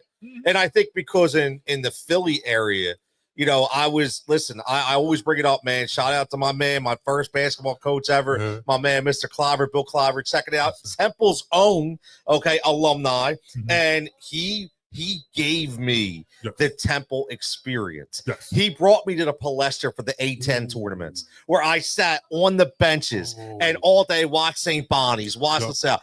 I had Eddie Jones dunking right in front of me, Aaron. I didn't know how to act, man. But that was when you had those wars, man. You had the UMass wars with with Lou Rowe, right, and Marcus Camby. Then you had the Razorbacks in Arkansas with Todd Day and Lee Mayberry and Corliss Williamson. John Chaney tried to shoot the fade with Calipari right after the game. Yeah, that was great. My senior year of high school, and I thought it was one of the greatest things in sports. That was great. That was great. Oh, my God. John Chaney tried to shoot the fade with the coach after the game. Those, like, to me, and I always loved Philly Big Five basketball. Big Five, City Six, whatever you want to call it. Yep. And because I didn't pay any tuition to any of those schools, I felt like I could like them all. I didn't have to pick one. Yeah. If I went to one of those schools, I would have picked one. You would have picked exactly. But you didn't have no allegiance. Yeah, I don't have no allegiance. They got no money from me. So yes, I can like Temple and Villanova. But you know, like those Mark Macon. Oh my God. Goodness. Those Temple teams, man. Mayor Vic Karstafen now. God, and let's not leave out, you know, St. Joe's. Dad, St. Joe's, you know, back in the day. Oh my God. Delonte West and Jameer. I go with LaSalle, I'll go all the way back to the L train. To the Lionel Simmons, baby. The L train. The L train. Yeah. See, that's when everybody watched the game, man. See, we talk about Philly basketball being down bad, but you know, back in those days, when you could watch college basketball like that, and then you still had the bump and thump Sixers, with Mahorn and oh Barkley. My God! And then we went through that litany of terrible teams, man. When like the best thing we looked forward to was Ron Anderson. Like, I mean, like, no disrespect to Ron, but it was like, Ron Anderson catches straight, right? Just say, like, I couldn't wait to hear Matty Court say, and the hammer, Armin Gilliam. Like, you know, I mean, that's what we were. That's what we were. You know, that's what we had, man. Well, I say that because I feel like when I host my show, when I'm talking to fans, what we got? Armin Gilliam was the black. I think he had 12 career assists. Yo, he can shoot with both hands. Could he shoot with both hands? Yeah. He had the Gumby haircut, man. He had the wait, I got the bar. The bar captain. I sit there. I saw the bar captain's here. I try to tell people I represent old Philly sports. You know, I was blessed to see. I was blessed to watch a lot of good and a lot of bad in Philly sports. Yes. So when people complain about the current state of the Sixers, I try to tell them, like, you do not realize how hopeless Philly sports was in the post-Barkley, pre-Iverson era. Oof. You ain't lying there, buddy. That first, you remember that process team that won 10 games? I promise you, I had more enjoyment watching that team than the post-Barkley, pre-Iverson Sixers. Back when they were marching out Sean Bradley and Sharon Wright, B.J. Tyler, Derek Alston. You know where that drink at? You know, that's what that was hopeless basketball. That was Sixers basketball being down bad. Yep. Before we got Iverson, you know. Pat Croce saved the Sixers, JD said. Trying to convince people that we were going to build around Clarence Weatherspoon. Spoon-fed. Barkley Jr. Remember? Right, yeah. That was, man, everybody trying to sell you on Barkley Jr. I liked Clarence Weatherspoon, but that was like Timu Barkley. Yeah, that's what that was. They're bad. I hate those comparisons sometimes because it buries the player indirectly. It's like, come on, don't put a mark on him like that already. But in the end, you know, even to tie it into what we have been talking about with the Sixers, Clarence Weatherspoon was not a guy you build around. That was a guy you build with. Okay. And that's the same as Maxey and McCain. Those are not guys you build around. Those are guys you build with. Those are guys you have a superstar. You put guys like McCain and Maxey around your superstar, and you will win. That's true. You see what happens when you try to make Maxey and McCain the superstar. You get 6 and 16. Yeah, I listen. You're right. You're right. This is no longer, where it's a one superstar driven league. I think we all know that. You have that. I mean, look, and you look at what OKC's doing right now with that young nucleus of talent out there. And again, they are that again benefit the Paul George trade. Now it'll go down in history as one of the worst trades ever, but beneficial for OKC, obviously, right? Now JD checking in. We'll get back to this one. We got a couple minutes left. He's talking about who he's putting above over LeBron. He says Kareem, Wilt, Elgin. I don't know. Shaq. Dr. J. I don't know. Magic. Bird. Moses. George Gervin. Reggie. Hell no. Jordan. Yes. Kobe. Yes. Walton. Hell no. Barkley. All would take over LeBron. No. Now, see, I only have. I'm going to be honest. I only have 3 people over LeBron. And that's it. And that is not a slight at anyone on that list. But Kareem, Wilt. Yes. If you ask me, I will always say Wilt is the GOAT. My whole thing is I never saw Wilt. It's so hard for me. I mean, you can look at the dominance. That's why it's almost you got to go through errors, right? But no, I get it. The numbers speak for themselves. Yeah, I with Wilt, I will always say, because I never saw him play either. But my father was always a Wilt guy. Okay, and I grew up with him telling me about Wilt. Okay, and how Wilt changed the game, and if you do some research, yes, you can look at the numbers, but you look at the numbers versus people. Look at Wilt's numbers versus Bill Russell's. Look at Russell and Wilt's numbers head to head against him, where Russell might have been the second best center in the league, and Wilt would absolutely dominate. Now, granted, nobody else on the Philly team would dominate. Meanwhile, Bill Russell had as close to a murderer's row of basketball as you can get. That's true. So, Wilt is the GOAT. If you're going to put winning as the ultimate value, then you got to put Bill Russell up there because that man has more rings than fingers. No, right? No, I don't disagree. If you're going to put like I always talk about Jordan's 6, Kobe's 5. 6 + 5 is 11, and that's Bill Russell. Oh yeah, check that out. Okay, and I mean, listen, if you talk about dominance, right? I'll be honest with you. I've had this. Now just for the record, I will say that. I still say Jordan is the GOAT, and I have Kobe and Kareem over LeBron. They're my I actually think it's Jordan. I think it's Kareem. It's Kobe, and then I do put LeBron. But for dominance though, where's Shaq go, man?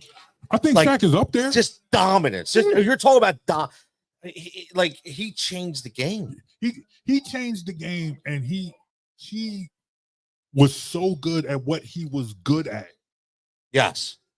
You had no choice but to turn a blind eye to what he wasn't good at. Yes. I remember, and it's something I would talk to Mike Jones about all the time. When Shaq came into the league, I thought that Alonzo Mourning was a better player.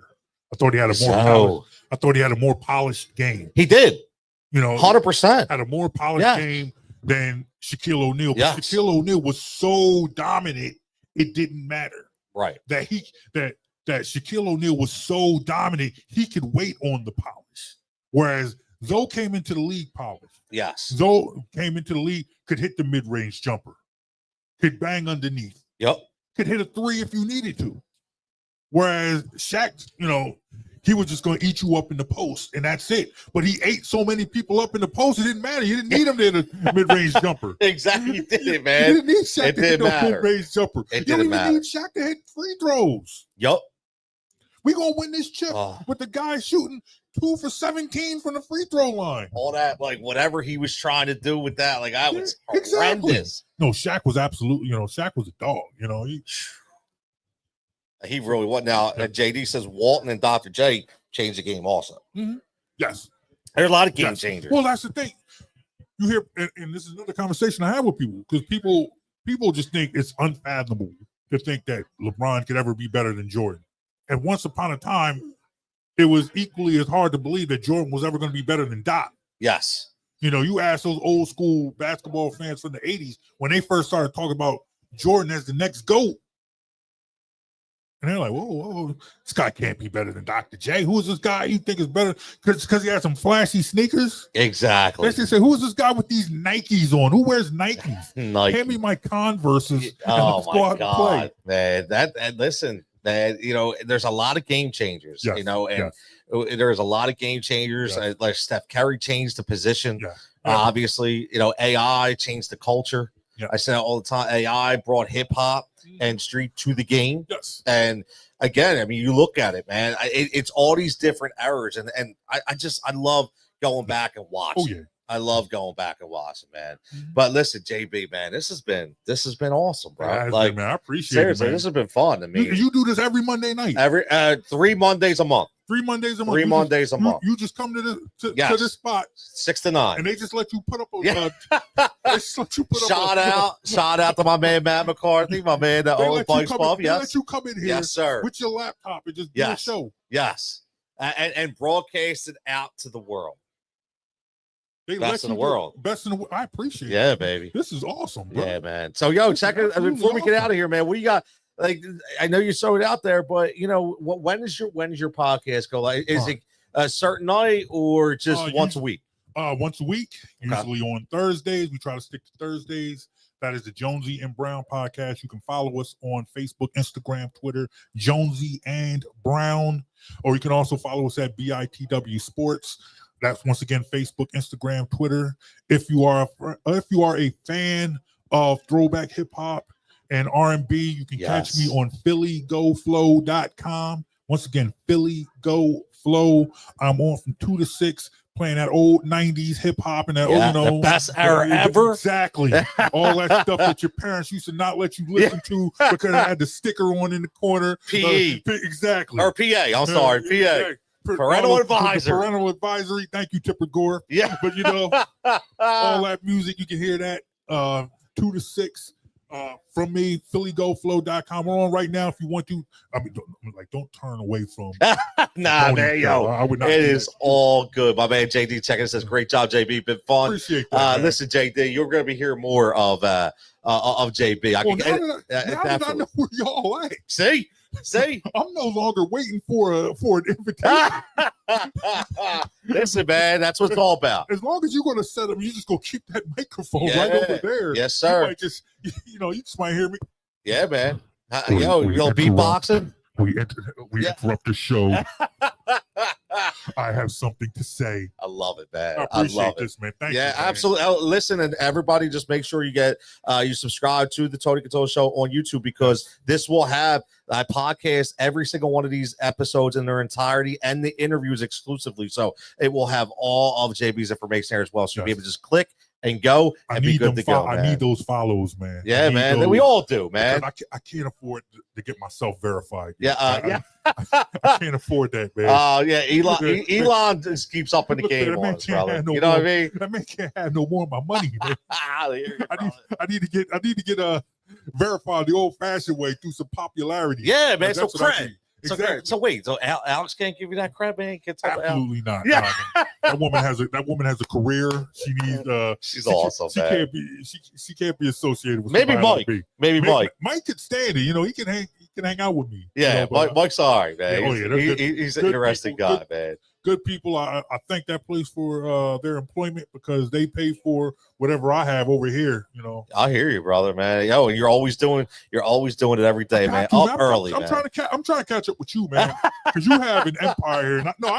I respect people who are out here doing it, who are not waiting for these corporations, for these these huge companies to give them a voice, because now you can go out and create your own voice, create your own movement, and I respect that out of you, man. You've always had good stuff to say, even when I disagree with you. I appreciate man. Your voice. Absolutely, it's all mutual, man, which is great. And you gave me a mic. I support anyone who put me on their show. Hell yeah, baby. Hey, you gave me too. You let Jigsaw come on your crow. Like, you know what I mean? And you could be scared about that every now and then, because you never know what he's going to say. No, not you. Look, we're not in a position of burning any bridges. No. I will not make an enemy out of you. No. 93 people are watching right now. Yeah, they're all over, man. That's 97 more than I would have. No. Stop, man. Listen, we will be back, and we're going to take a 2-minute break. I'll come back with our boy Japan, who's going to give you some of those stone cold locks tonight for the Monday Night Football doubleheader. So make sure you stay right here on the Tony Cutillo Show. We'll be back in a couple minutes.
And we're back right here live from Pike. What a segment that was, man. That went almost an hour long talking all things basketball. You talk about, we went back old school Philly, old school national. That's what we do right here on the Tony Cutillo Show with my man JB coming in here live from bestintheworldsports.com. Make sure you check it out. And again, like as always, make sure you get over to the YouTube page and you subscribe and you'll get all his information. I saw a couple people checking in how smooth the man is. Very, very informative when it comes to the world, especially basketball, man.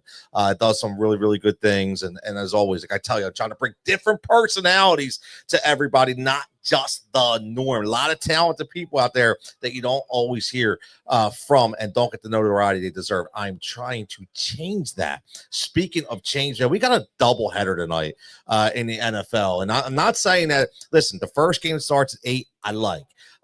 The 8:30 game, maybe not so much, right? So, but we're gonna bring our man, friend of the program, in here. We're gonna bring our man Japan here. Our one of our betting guys here, Japan. What's going on, brother? Not much. Just here, ready to grind. 2 doubleheader, ready to watch some good football and some Monday night. Ready to get into it. I love it, man. Monday Night Football. Maybe some UFC talk, maybe. Who knows? But right now, Monday Night Football, this is live on the Rise and React Media line. We got Japan at JPAN_5 on X. Make sure you get at him. Listen, he's always dropping things.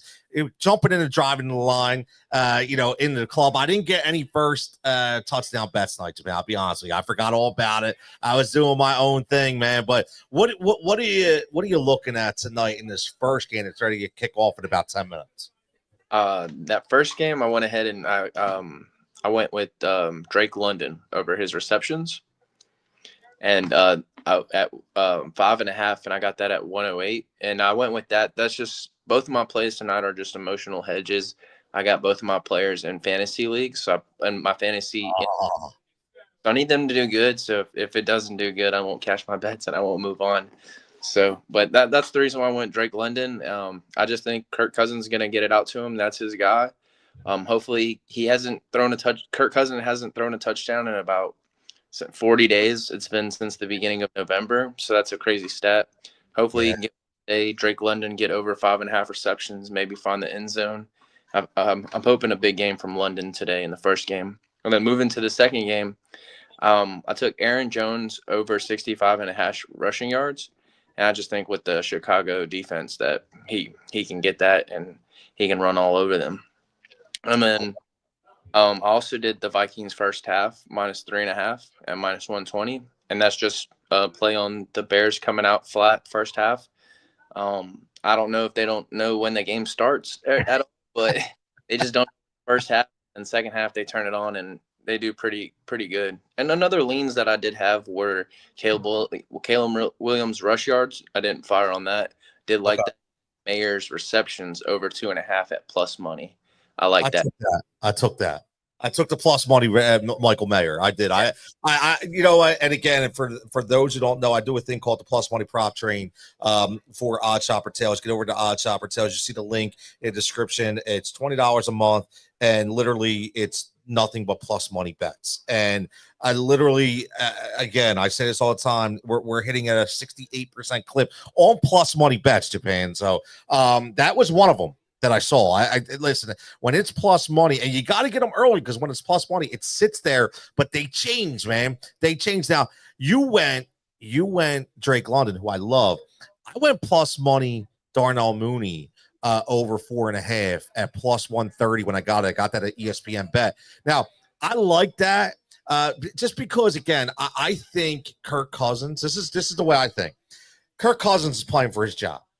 Right, I'll be honest with you. There was a lot of Penix talk, a lot of Michael Penix talk, and Kirk Cousins is like, "Yo, I need to silence this Michael Penix talk right in the ass, man. Like, I need to shut it up."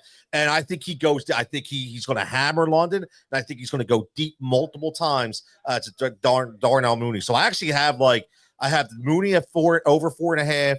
I have like a 3 combo, right? I got Mooney over 4.5 at plus money. I got Mooney over 51.5 at like -115, and I have him going for an ATD anytime touchdown as well, because I think he's going to get it tonight, man. I'm all in on the Mooney train tonight. You're right. I mean, Kirk Cousins is definitely playing for his job, but then again, this could be in Kirk Cousins' back pocket to get another big contract like he always does. I mean, he has a good agent. He knows to maneuver that way. So I am rooting for Kurt. I hope he does good. But then again, I do want to see what Penix can do in that offense and see what kind of boost he gives to that offense. So it's kind of a double-edged sword there. I mean, you want to see what you got, and then you don't want to – you're paying this guy all this money you probably should have saved. But yes. But they didn't know, right? They didn't know. I mean, that's what happens, right? They didn't know. It's like what happened, here in Philly. Right? You know, we pay Carson Wentz all that money, right? Yeah, I'm going to say the name, right? We pay Carson Wentz all that money. We cut him with a big dead cap hit because we didn't know that we were going to draft another quarterback at that time, right? So it's just like Atlanta didn't know. Penix dropped them. He was there. They took him because Kirk Cousins, he signs a 3-year guaranteed deal, right? It's guaranteed money. Mm-hmm. So it doesn't matter. So that's the key. Like they're going to be willing to eat that if they want to. So if Kirk were to get cut and they eat the dead cat, guess what? Kirk, like you just said, can get another contract from another team and double dip, which is crazy to me. So we listen, we shall see how this game goes on. But I want to ask you about this Minnesota-Chicago game because we here in Philadelphia are very invested in this game, right? We need a loss from Minnesota. And I said earlier, like, I don't think that Minnesota is as good as their record dictates. I really, that did sound really bad right there. Hopefully that didn't come off the way it sounded. But anyway, because it definitely didn't sound like dictate. It sounded like a taste and something else, but I'm not going to get into that. But what I will say is I'm looking at this and I'm going, this team, I'm not sold on Darnold. I know he's having a good reclamation project. Good, he's coming back. He's playing good. But it's like, am I really going to sell myself on a defense that's suspect and is very inconsistent and a guy in Darnold? Like, I'm not. I don't see it in Minnesota, in my opinion.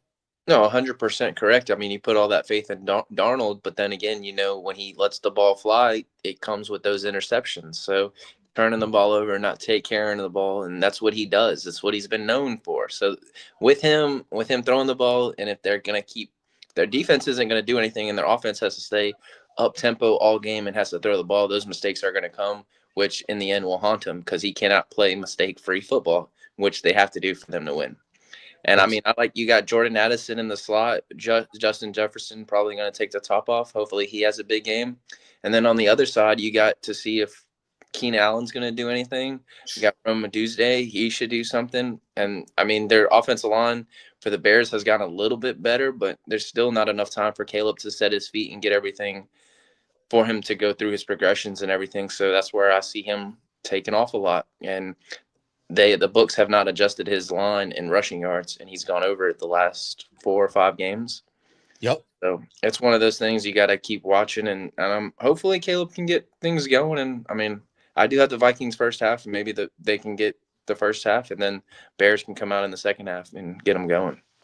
Yeah, listen, I mean, the one thing about Caleb Williams, he's not afraid to take off. It's just a matter of, is he going to take off, when he's supposed to take off, right? Sometimes these young guys hold on to the ball way too long. And when they hold on to too long, they get sacked before they take off, right? We see that.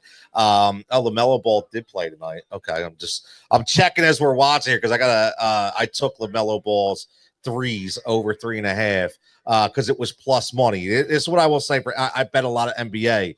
And I will say one thing about LaMelo Ball. I know he's coming back from injury, but if I can get a plus money bet for LaMelo Ball that's under 4 3-pointers made, bro, I'm taking it every single day. Okay, because it's like the Steph Curry number. When Steph Curry is under 4, it's over 3.5. You got to take it, man. They just shoot so many times. But looking at the other end, I got this plus money bet, and I have been hitting. I don't know if you bet IDP. But I love betting the IDP market, the individual defensive players. I love the tackles plus assists. It's a great number. You look at it, I break it down. Kevin Byard, now dude's been a tackling machine. He sucked here in Philly, okay, but tackling machine for Chicago. I got his number, and I got this early. I actually 3:54 p.m. I got it. I got his over 7.5 tackles plus assists at plus 115. I mean, this guy literally, and this is the way I think it is, Japan. And I tell everybody, like, I don't just throw out bets. I think of them logically, right? So I'm looking at this Minnesota team. What do they do best? They pass. Okay, so if they pass a lot to guys like Addison, guys like Hawkinson, right? Guys like even Naylor getting involved besides Jefferson, who's going to make those tackles? It's going to be that free safety. It's going to be that guy. So this dude's going to get all those extra tackles. So I thought that number was great. And to get a plus money, man, I'm looking forward to that one too. Yeah, I mean that is a good one. I haven't really dived into those defensive props. That's my favorite. That's the only reason why I do it. I've got into the single interception props that are pretty cool to get into those too. Yep. But I need to dive into that market and see what I can find. Yeah, it's really so. I started when I started my fantasy football career. I started in IDPs. That's what I made my mark in.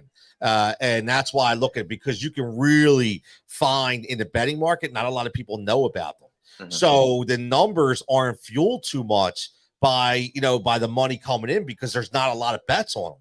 Right. So you can really get some really good value. So tell Coach that one. He needs to bet those IDPs, man. I'm telling you. But man, all good. He's got to do something. I mean, hopefully he's putting his first touchdown bets one that I have in tonight will be Brock Bowers' first touchdown. Yes. And I got that at plus 1,100. And so wow, that's a big one. Yeah, I mean, it's Brock Bowers. Over plus 1,000, right? It's got to be over 1,000. Is that the way it works? 1,000 or more to get into the club, first touchdown. And I mean, I only have Brock Bowers. I don't. Maybe a cool one in the other game, a fun one, not to say, would be the no touchdown bet, which was pretty cool. On Thursday, that one hit, and that was at like plus 16,000. So that was crazy hit. Didn't bet it, but crazy to see that. That's like the zero on like the roulette wheel, right? That nobody really bets it, but when it comes out, it's like, oh man, like I wish I would have bet it. Right? So how can you go up to the counter and say, no touchdowns on this game, please? and put some money on it. Like it's just I don't see it. I mean, it could happen, it did happen, and it's gonna happen in the future, but it's just to call that, man, that's hard. Oh man, Adam checking in says, what's up, Tony? A little late tonight. Nice parlay hits this weekend, including mine. Yeah, listen, Adam hit on your guy, man. He hit on Shakir last night, so he had a combo bet, man, and he needed Shakir. As soon as Shakir scored, man, that was it, man. He had the two guys he needed, and boom, he cashed that ticket, man. What did I say about Khalil Shakir in August? Yes, I told all that off-season work he was putting in with Eric Moles was going to pay off. Oh, Josh Allen, what is he going to do with these weapons? This supporting cast isn't going to be enough. He is doing exactly what I said. Now, Josh Allen, I was wrong about him. He has played way over my expectations, but his supporting cast has stepped up to the plate, and I feel like the Bills, not to get off topic, will make a deep run into the playoffs and maybe into the Super Bowl. I'll tell you, man, like, here's what I will say. Right? I got to ask you this, right? But I mentioned this earlier about the Bills. I get it, but at the same time, they couldn't stop anybody. That's right. So I know they got Matt Milano back, right? So, but still, man, I don't know if that's enough. That defense has looked like it's treading oil. Well, 100%. They can't stop anything. They can't stop the run. You can pass on them. You can do whatever you want. But if they get into a shootout and Josh Allen doesn't play and does play mistake-free football, they do have a shot. But like, again, he's got to play mistake-free football. Make no mistake. He's done it this year, but how long can you go with not making a mistake, turning the ball over? And when they lost to the Rams last on Thursday, I think it was, or Monday, it was on Sunday, excuse me. It was a block punt that lost them the game, one turnover. So that was special teams. So their whole team has to play mistake-free football to them win. And Josh Allen has to keep his foot on the gas and keep going. Yeah, man, he's got to keep his foot on the gas. Adam said he had he had AJ Brown. He texted me too. He said, I'm taking AJ Brown and Shakir both anytime touchdowns. He put him on a combo ticket and he hit, man. So good for him, man. I'll tell you this. I got a weird one tonight, Japan. So I always bet these odd ones, and I tell everybody that always do the round robins with these, because odds are you're going to get a couple hits. So I did an anytime touchdown for Mooney, which I talked about, Jordan Addison, and Cole Kmet. So I did a Cole Kmet, like he's the oddball, right? So that's plus 3,050, plus 3,050. But I did a round robin 2 or 3. So I have single bets on them. I have the parlay, and I have the round robin, right? So again, JD says, why couldn't Laporta score all those touchdowns? Ruined my parlays. Yeah, man, like that's the problem, man. Laporta, and he was hurt so much, and then all those touchdowns to Jared Goff, none of them go to Laporta, man. Yeah, it sucks, but it's so true. Even yesterday, my bad beat. I mean, I didn't have a bad beat in the Colts and Broncos game. I was on the Broncos with Jonathan Taylor fumbling and at the one, and that happened 2 or 3 times yesterday. What is going on? Take that football when you score a touchdown. Take that football to the sideline. We saw that back in the day with Deshaun Jackson did that one time here in Philly. Remember that? We killed him for it. Same thing. I just don't. They're so. I get look. The adrenaline's going. I understand, right? You see it. You're like, wow, you work your ass off. You finally get in the end zone, so you're ready. But man, just at least please make sure that you're past the line. Like you got it. Like that ruined the whole game, man. Like, it's not just from a betting or a fantasy perspective, but from the actual game, man. Like that was terrible. That's a shame, man. Who was the other guy who did it? It was a defense, but the Jonathan Taylor has no excuse because he's a running back. But the other two that did it were defensive players. Yes, but okay, you don't score. You've never been there. You don't know how to act. But come on. Exactly, man. Exactly. I agree. Adam says, who you guys think is leading the MVP at this weekend, Lamar or Josh Allen? Japan, I'll let you go first, man. What do you think? Well, after the first drive in the Ravens game, Lamar Jackson fumbled it. So right after that, I mean, he can't take care of the ball. They did win the game, but he can't take care of the ball. And Josh Allen, the last 2 games, had 10 touchdowns, no turnovers. So, I mean, just in that aspect, Josh Allen's taking care of the ball. And, I mean, just in that, he's taking care of the ball better than Lamar. He's just getting too careless with it. I agree, man. I think it's Josh Allen, 100%. Like, the last 2 weeks, it is what it is. He's just playing out of his mind, right? He's just playing out of his mind. He's playing out of his mind, and these would be the 2 weeks that I go against him in fantasy, back-to-back weeks. Oh! Dude, I will say this, man. Luckily for me, I had a bye, right? I had a first round bye. My 2 running backs are Saquon and Derrick Henry. So I am and the guy I would have played scored 204 points. I would have got destroyed, and I'm 12-1. Okay, right. So it would have been such a terrible beat if I would have lost. So thank God for the bye. That's all I got to say. Thank God for the bye. The 2 leagues that I have 2-round buys, I'm doing good. And then the 2 leagues that I'm playing this weekend, both leagues, I'm going against Josh Allen. Wow. And then they had Devontae Adams. He went off too. And the thing is, at halftime, he had 0 points. Who could have predicted that? 0. Man? Oh, God. He went absolutely bananas. I was like, oh, he's not going to get any points. I'm going to do pretty good. And then second half comes, he goes bananas. Like, what? It is crazy, man. It is crazy. Like, well, man, did you? Before I let you go, how did your weekend? Was there? I don't even know UFC. Was there any fights this weekend? I had one just on UFC. The card this past weekend, UFC in Tampa, Knockout Central, amazing card. There was about two fights that went to decision. A great card, and then pretty good betting weekend. I hit on the Texans, Broncos, and then Packers were my 3 hit, and then no UFC for the next 3 weeks. 311 will be a banger of a card on January 11th. Okay. You got Islam Makhachev, he'll be in the corner, so that one will be amazing to watch. I'll have some good bets for that one coming up, and then he did announce that Tom Aspinall and John Jones will be fighting somewhere in 2025. So for that fight, and as from what I've seen a little back when they opened the opening odds, they got John Jones as a dog. And really? All over it. There's no way. There's no way. I love it, man. Japan putting the early numbers in. I love it, man. But Japan, listen, man, as always, man, I know you're a busy guy, for your 15 to 20 minutes every Monday that we're here. I greatly appreciate it. I'm glad that you're hopping on, giving everybody the knowledge, giving everybody the bets, man. You got anything coming up before I let you go? No, that's all I got here. Whenever you got a show and you want me on, I'll be here, man. Just let me know, and I'll make sure I'm available to be on. Thank you for having me here. And if you guys are watching, please hit that like, subscribe, tell a friend, bring them in the chat, and we're going to keep giving out these good bets we have. Yeah, man. Good bets, good information, good people, man. Japan, listen, brother, you have a fantastic week. We'll catch you next Monday, right before the holiday. We'll sprinkle everybody a little jingle bells, a little jingle cheer right here from Pike's Pub, man. You have a great night, and we'll talk soon. You too. Y'all have a great night. There he is, our guy Japan, man, checking in. Make sure you give him a follow at JPAN_5 with all the bets. But you see this microphone, we're going to go to break, but you see this microphone right here, man. It's going to get a really good workup again.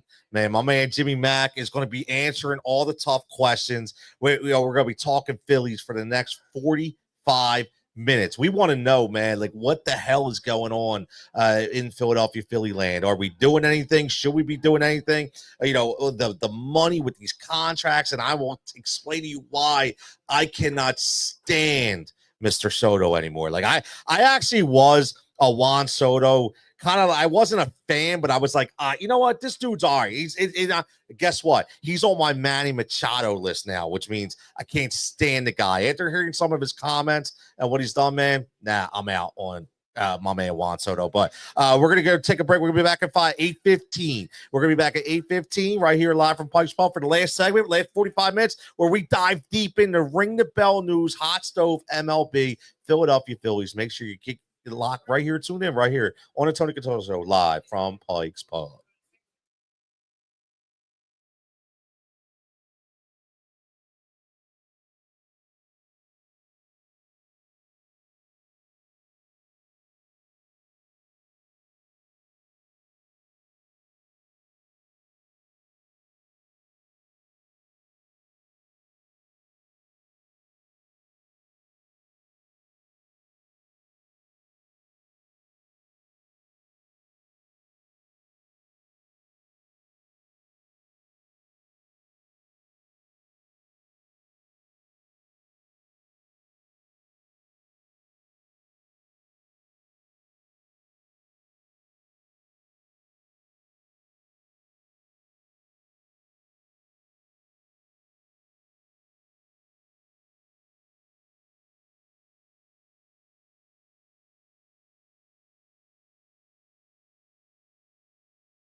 We are live right back here for the final segment right here on the Tony Cutillo Show, live from Pike's Pub, like we are every Monday. Well, 3 out of 4 Mondays, that is, right here in beautiful Bucks County, 455 2nd Street Pike, across from the new Dunkin' Donuts, right next to the Great Angelo's and Southampton Beverage. Make sure you get down here. As always, you can watch the show or during the week, man. It's the home of the $3 specials for lunch, man. So make sure you get those $3 lunch specials. Get on that Pike's Pub Facebook page to find out that menu every single day. Now, we had a fantastic show earlier. We talked a lot of good stuff. We talked about birds. We talked about NFL. We talked old school basketball. Great stuff from my man JB. Checking in was fantastic. Got there live. Make sure best in the world. Best BITS sports.com, best in the world, BITW sports.com, I should say. Check him out as well on the Jonesy and Brown show. And then we talked to our boy Japan, breaking down this Monday Night Football game with doubleheader, some bets, some UFC coming in. But here's the juice, man. We only got a lot of Phillies news, and we saved the best for last when it comes to finding out the inside information. There's been a lot of stuff that happened after our week off. People have signed. Juan Soto has signed. Other people have signed, right? There's been trade talk. The winter meetings are over, and the Philadelphia Phillies have a new one-year closer, which is about it. So I'm going to bring my man, as always, friend of the program, your own Jimmy Mack right here talking some, I'll say, I labeled it Phillies misses and maybe new targets with Jimmy Mack. What's up, Jim? Hey, Tony, thanks. We picked the wrong week to take a week off, right? Oh, man. A lot of action. Everything changed. Wow. So now 15 of the top 50 free agents are off the board. Like you mentioned, the one free agent the Phillies did sign was not one of the top 50. Nope. Now, again, I don't hate him. I don't hate the signing. He's actually, he's been a successful closer with some pretty nasty stuff, but I don't think that's what any of us thought, we were going to be talking about 2 weeks ago. The Jordan Romano's the big, signing to date with the Phillies. There's also been 5 big trades. Yeah, the trades. That's right. And of course, the Phillies are not in any of them. Everybody who listens knows that I was a big Juan Soto proponent. I tell you what, I don't know that I feel bad that we missed out on him, just because that was such a unbelievable contract. It's funny because I look at it and I'm like, well, I kind of got a half win because I did say, number one, that the Mets were the most likely to sign him. Yep. So I'll give myself a half a check for that. Yeah, absolutely. And I got the AAV pretty darn close. Yes, you did. I had guess 12 years, 600 million. So it'd have been 50 million a pop. He ended up signing for 51. So I think I got that. I don't know that I would have ever guessed 15 years. Not that at his age, I can see why that happened, but I just didn't think any owner would be willing to sign off on that much money for that many years for a guy that is probably going to DH in 5 years. So the last 10 years of the deal, you're going to be paying 51 million or more to a guy who's going to be your DH. Crazy, man. Like I will say this, like after watching that, I'm gonna get like after watching his news conference, and I get it, right? Like we knew it was about the money. Like that's the one thing that bothers me when you're signing for the money. Just say it. Yeah. Like honestly, I think I forget the last person who said it. Somebody had said, I've one athlete back in the day was like, oh, because they paid me the most. I'd respect you more, right? Dude, this guy's an ace. Like, obviously, like he comes out and he talks, and he hasn't talked to anybody since the postseason. Like, nobody from the Yankees has come out and like, man, I wish we would have signed Juan Soto. Like, we're gonna miss Juan. Nobody said a goddamn word. Nobody even gave him like a round of applause. No, this guy's not liked. And I can see why. Like, he is in love with Juan Soto. Like, Juan Soto's in love with Juan Soto. This is Manny Machado all over again to me. I think you could be right, Tony. Wow. I was struck right after the World Series, like in the locker room. Yep. Being interviewed right afterwards. And, he basically says, hey, I'm open to all 30 teams, all, offers from everyone.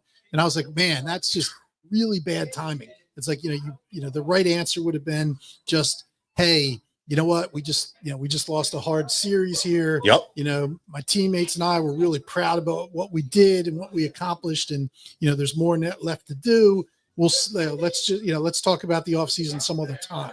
But he didn't do that. He was obviously looking forward to hitting the market, looking forward to probably already thinking he's leaving the Yankees. Yes. Just by making those comments, you're like, you've already burned the bridge. You might not have burned it completely, but you set it on fire. Oh, absolutely, man. Listen, it's a shame because he is so talented. And, and we talked about him being, the perfect piece to this lineup if he were to come here. But that's over now, right? He's with the Mets. It is what it is. It's done. But my biggest thing is, like you said, you talked to trade market. A guy that we talked about was Kyle Tucker. And you look at the compensation from the Cubs and you're like, wait a minute. We couldn't have done that. And then, Jim, you come to find out. Now, whether it's true or not, we don't know, right? But you come to find out that Dombro says, they offered Castellanos and Bone? Yeah. Really? Come on, man. Like, yeah, that had to be a joke, right? I would think so. So the only way I think that's possibly true would be if they offered those two and offered to pick up all of Castellanos' salary so that maybe then the Astros could then re-sign Bregman at third and afford him. So that's the only way I think there's any chance that could have been a serious offer. That's not really what, Houston doesn't want a guy in his, early 30s who's already being paid above market, for his, for his production. Yep. They can't deal with that. No. Bohm, I would think they would have some interest in, but obviously they're not as enthralled with Bohm as Dave Dombrowski thinks teams should be. That is definitely true. And I don't know if you caught this because you do. I know you listen to a lot of MLB radio, but did you see the quote by Jim Bowden about Dombro? No, I don't. I might have missed it then. So Bowden came on the radio. It was actually today. It was this morning, and on MLB radio on Sirius, and they asked him about the trade, and he says, "Yeah, that's typical Dave Dombrowski. For years, he always tried to give me his overpriced trash. He's like, he always did it. He's like, and he would keep doing it, and finally, he would get one team to say yes. So it almost seems like maybe he did. Like, it's crazy, man. That could be true now, but Tucker." Like, where I said, hey, Soto, I'm kind of glad they didn't, the Phillies did not get their man there. Right. Tucker hurts. Yes, it does. So Tucker is a guy, I always say Soto, he's going into his age 26 season. We know what? Tucker's going into his age 28 season. Yep. Yes, he's a free agent at the end of the year, but the Cubs didn't give up a whole heck of a lot. The third baseman they gave up was someone who didn't fit with them anyway. Now, he does fit better in Houston. He's a dead pull hitter. And he took advantage of that in Tampa when he got traded to Houston. Paredes was terrible, and he was even worse in Wrigley than he was on the road because again he's a dead pull hitter, and the line down in Wrigley is I think it's like 340 or something down the line. Yeah, it's only 315 in Houston, and I think it's somewhat similar in Tampa. So he's a better fit in Houston anyway. It's probably one of the reasons why Houston was interested in him. Their first round pick from last year, he looks like he could be a power guy. He's only had 1 year of minor league. He moved quickly through the system, and then the pitcher, I don't know that the pitcher is anything special. I don't think so. The Phillies could have easily beaten that offer. Whether or not, Bohm, I think could have been part of it. I think you could have convinced Houston to take Bohm if you then put a prospect or two that was interesting into the deal. And that hurts because Tucker I'm not going to say he's a better hitter than Juan Soto, but he's a better all-around player. Yes, he is. He can play the field. Yep. He can run the bases. Agreed. So I would, and he won't be a DH in 5 years. Exactly. So this hurts. This could have been a huge signing. It would have been the only thing, same with Soto, the only downside to acquiring him would be he's another lefty. So, I thought about that too. But you guess what? You get a guy like that, you adapt. Doesn't exactly. It doesn't matter. Exactly. It doesn't. And now Al says I think the Phillies will make a move, but just not to make a deal. It has to make sense. Listen. I agree. I do. Adam says I saw an article when possibly going to give JT load. I saw that load management this year, like 2 days off a week, so his numbers will be better. I will say this about that. I want to make this quick point before we go on about Alec Bone, but I heard a lot of people that were very misguided on the radio this weekend, and I want to kind of help people understand what they really should know. Garrett Stubbs, yes, did sign a 1-year deal, but it was literally like a half minor league deal. Okay.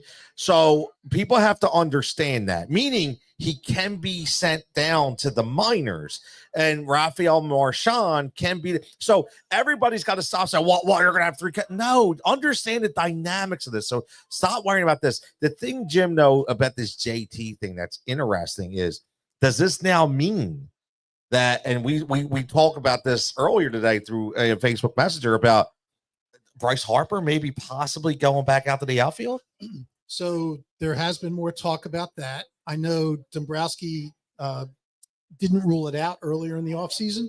I know Bryce has said he's willing to do it. And, the way that the Phillies have missed out on potentially helping the outfielders via free agency or trade, they might be forced to do this and then look to, replace the first baseman, where you have, guys that could come in and do a good job. Like I mean, personally, I like Christian Walker. Let's bring the Philly boy back. Yes.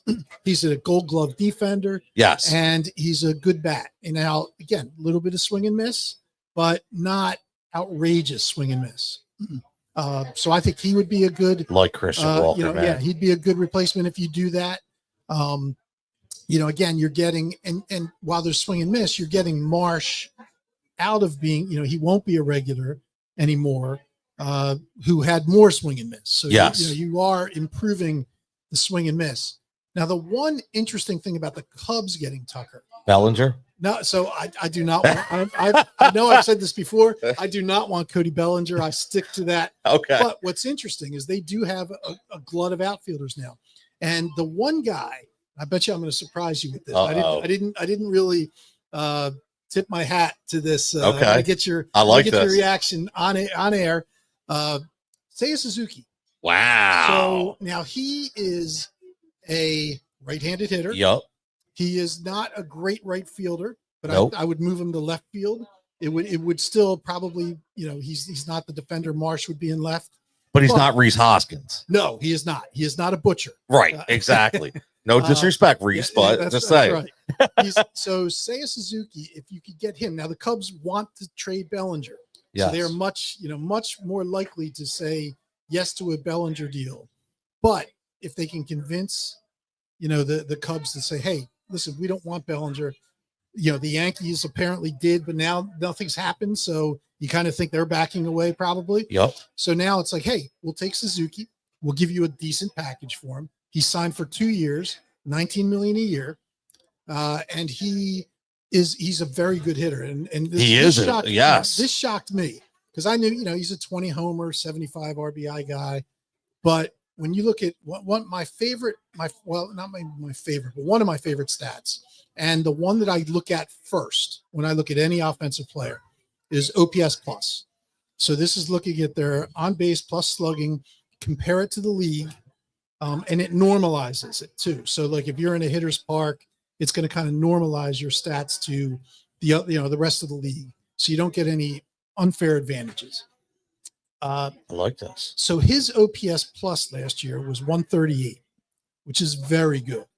His career OPS plus is 128, which take a guess on where that would rank him in the current career players. So everybody who's active right now. Everybody's just active outfielders? No, not out. All together. All positions. That's a high number. Yeah.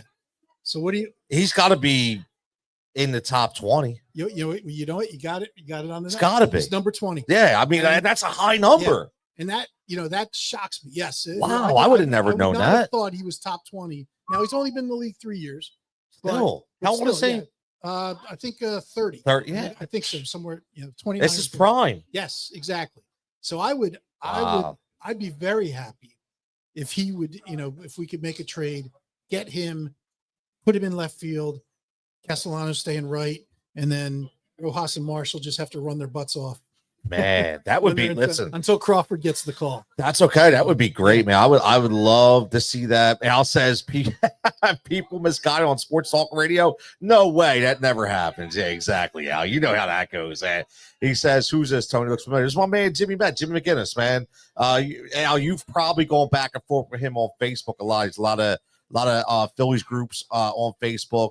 I'm sure you've seen him commenting on things as well. So I'm sure you know who he is. That's why he probably looks familiar. Probably saw his profile picture up there. I guarantee it. And so Adam says, Harper play right field. So does that mean Casty is gone because you can't have Schwarber in left?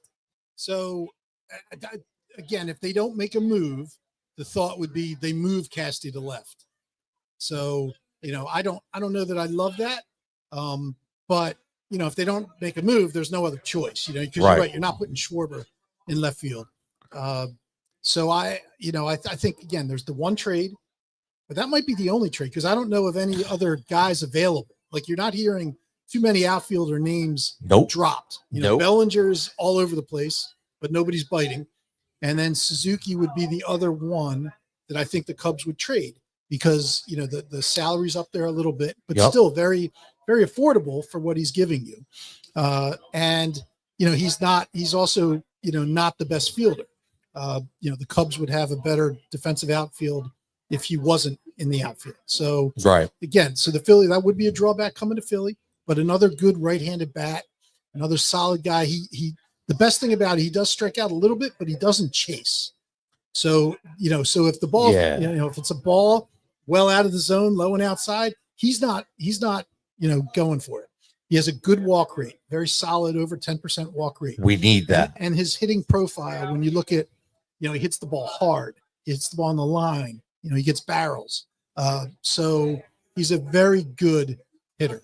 And I think, and then there's the second piece, because another rumor is, the Phillies are all in on Roki Sasaki. Yeah, I saw that. Of course, like 2018. I was going to say, get in line. Yeah. But I think if we had, say, a Suzuki, there would be more of a draw to come to Philly. I don't know that, Roki Sasaki wants to come to Philly if there's nobody else who speaks his language. And the Phillies have had so few Japanese players over the years that, they don't really have what I'd call a support network already set up. Now, I'm sure they would set one up for him. Makes sense. But I think he'd feel better if there was somebody else in the locker room who understood the struggles he's going to have coming to a new country and adapting to. He would definitely be more comfortable. Yes, exactly. So that to me is a side benefit to bringing that in. But you improve the lineup and you improve your chance of getting Sasaki. I don't know that he would still come to an East Coast team. I don't know if he went to an East Coast team, it still wouldn't be the Mets. They have their own Kodai Senga, a pitcher who, again, he'd be in the pitching room with them, take him through all the ropes and so that might still be an advantage Mets if for an East Coast team. But I like, I think the Phillies, they're not wrong to be all in on them. This would help them improve their odds. I'll tell you what, man. Like if Suzuki gets traded here and this comes out there, we're gonna send this tape into the front office. Like my man Jimmy needs to get in line because I listen. I didn't think about that name at all, but we are getting to that point where we know now that they're going to have to be creative. And let me ask you this before we even get to Alec Bohm, because I really want to touch on that a lot. Because I do feel like now he has to be gone, and I want to get everybody's opinion on that. But do you think? And I hate to say it because Dombro has been successful everywhere he's gone. He's not a guy that usually misreads a board, but do you think possibly he misread several different situations? Because if there's nobody really out there, right, and there's nothing that it's almost like did they kind of underestimate how this was going to go? I think they probably had to. I mean, right? Makes sense. You can't think that he didn't want Kyle Tucker. Exactly. And it's like, so he didn't he wanted him. Obviously, he'd have to want him, and if he doesn't want him, you just fire him now. but not getting him, and not getting him, like not even being close. No. Like if that rumored deal was the deal, and there was no counter, or it just pissed off Houston enough that they never picked up the phone again. That was just a huge miscalculation. Because I don't think you can't miss on guys like Tucker, even if you are taking the chance of losing him in a year. So what? You've got him for this year. It would be a move that would put you back. I don't know about on par with Los Angeles, but it would put you right there. Maybe 1A to their 1. You can't. You're going to have to, with the moves they've made after winning a championship. Yep. The Phillies cannot come.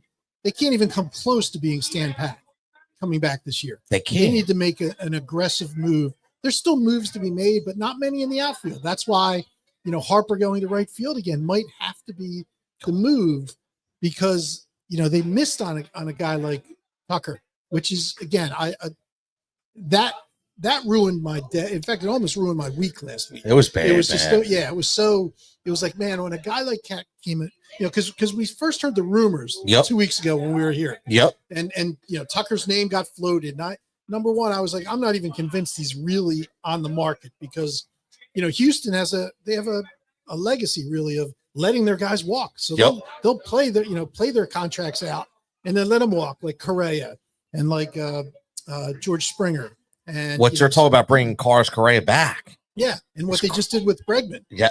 So I was not convinced right away when the rumors first came out that they were real. Right. But then once they became real, Dombrowski and Middleton, and, they should have just been like, all right, listen, this is where, one of the prospects, one of the top 3, not Painter. So one, either 1 or 3, Miller or Crawford, have to be in the, they have to be in the, and, you take that risk, and in Middleton, you're like, hey, I was willing to go, I don't know, maybe Middleton was willing to go 600 with Soto, and that's why he never engaged, because it got to 600 fast. It did. Like, it went real fast. Yeah. Real fast. But it's like, hey, so you might have to go 400 to 450 with Tucker to keep him. But you know what? Again, you can make the argument that as an all-around player, you're going to get better value from Tucker. Yes. Over a long haul. You wouldn't have to give him 15 years either. No, that's the thing. Exactly. Tucker, you probably give him 10 years. Yep. And maybe it's judged like where it's 10 years and it's 400 or something like that. Maybe it's more than that even, because the obviously spending is not something that the owners are shy about doing now. Money. When you look at those top 15 free agents, I said the only 2 that came in underestimate, and the services out there that do these estimates are usually pretty on target. Yep. There's only 2 that have been under budget or underestimation, and they're both backup catchers. So when I say they're top 50, they were 48 and 49 on the list. But you look at Soto, he came on 165 million over what they thought. Blake Snell, the same amount of years, but 22 million. Look at another one. Max Fried, 2 extra years than the estimates. It's 62 million, more dollars. These are Nate Eovaldi got 1 extra year and 31 extra million. Nathan Eovaldi. Exactly. Like, think about that. Yeah. He got 3 and 75 as a mid-30s pitcher. Jesus. Yep. So the money that is being spent right now is crazy. The fact that the fact that Middleton says he wants his damn trophy back, and that he hasn't spent yet, is it's like but there's still guys out there. Like right now I'd be all over Tanner Scott. I'd be like, you know what? And if he wants 20 million for 4 years, you know what? Give it to him. You're gonna have because to give what's it to the him. difference of to middle, when you look at the Phillies roster and what they're going to spend on that roster, the payroll is, going to be somewhere around 300 million. What's really the difference of 4 years and 64 million and 4 years and 80 million? Exactly. It's really just a rounding error when you're talking 300 million annually. So, even a guy like Michael Conforto, who's a name that Michael. that name meant something like 4 years ago. I was just going to say, now we're relegated to Michael Conforto numbers. So Michael Conforto was estimated to have a 2-year deal for $18 million, so $9 million a year. Now he only got a 1-year deal, but it was for $17 million, almost double what the industry thought he was going to get. That's insane. Yeah. It's got to be a sports betting revenue, man. It's really got to be a sport revenue, man. Like that's really fueling this. Al says, can you all please tell me that Crawford is part of the untouchable list? I don't know, man. I don't think he is. I don't think so either. I think I tell you what, like I said, I would have gladly given him up for Tucker because Crawford at his best might be half the player that Tucker is. I agree. Today. I agree. So I would have given up Crawford in a heartbeat for Tucker, even for only potentially 1 year and losing. He's the one guy I would say that I'm kind of okay. Like out of those, he's the one guy I'm not like exactly. Look, my man Dougie Fresh checking it says dump Crawford. But he is like he's the one guy that I don't think we can't part without, man. So listen, I think Crawford is going to be a very good player. Is he? Not this. I don't disagree. Is he going to be an all-time great? No, I don't think so. Me neither. Is he going to, but could he? When you look at, he would fix the center field problem. He will be a 300-ish hitter. Maybe not right off, right his rookie season, but he's got 300 in his bat. He's very fast. He's a great defender. Maybe someday he gets to 20 home runs. And be somewhat like his dad. So I mean, we're not talking about he's not he's Rojas. He's potentially he's not Rojas. There's no chance he's Rojas. No. But and he could solve the leadoff problem for all the people who've been screaming that Kyle Schwarber can't be the leadoff guy. That's true. Crawford could be that guy. In fact, he's likely that guy. But he's probably an all-star player at best, which is again that's fantastic. It's great to get to draft a guy and who becomes an all-star player. That's that's what you're hoping for. Yep. So I think he can be a very important player for the Phillies if they retain him. But at the same time, if you can get a Kyle Tucker dangling him, you got to get it. Do because Kyle Tucker has a chance to be a Hall of Famer. Yes, I agree. Well, but one thing I will say though, the thing that you just said is one thing I hang a lot of credit on, right? So it's lineage, and you talked about his dad, right? Yep. Obviously, Carl Crawford, and you're thinking about that and saying, when you have the lineage, the odds of not hitting your ceiling are very, very slim. You know what I mean? So the odds are high that you are going to hit your ceiling, but the difference is like you're saying, like I agree, you have to weigh it out. What is his ceiling? Not just what the team is. What is his ceiling compared to what the other guy's ceiling is? And Tucker's just a more polished player, and he's never going to be that guy. So I'm okay with that. Now, I want to really get in this Alec Bohm situation because my man Dougie Fresh second in says I'm really disappointed with Alec. I had high hopes for him. Gut feeling says hang on to him a little longer. I think he's got it. Just has to find it. Now I'm going to say this in twofold. Number one, I wasn't a trade Alec Bohm guy. I think Alec Bohm has the skills and the talent to be a very good, not great, but very, very good player in this league for a long time. The problem is two things. Number one, money, right? Based on what, is he going to be worth what his market value will be? But here's the thing right now. I want to ask you this, Jim, and I want to ask everybody checking in because it seems like this is a good topic for everybody. Knowing what supposedly, again, we don't know this for a fact, supposedly what was wrong with Bohm was he was very immature at times, didn't take criticism well, didn't understand how to calm emotions.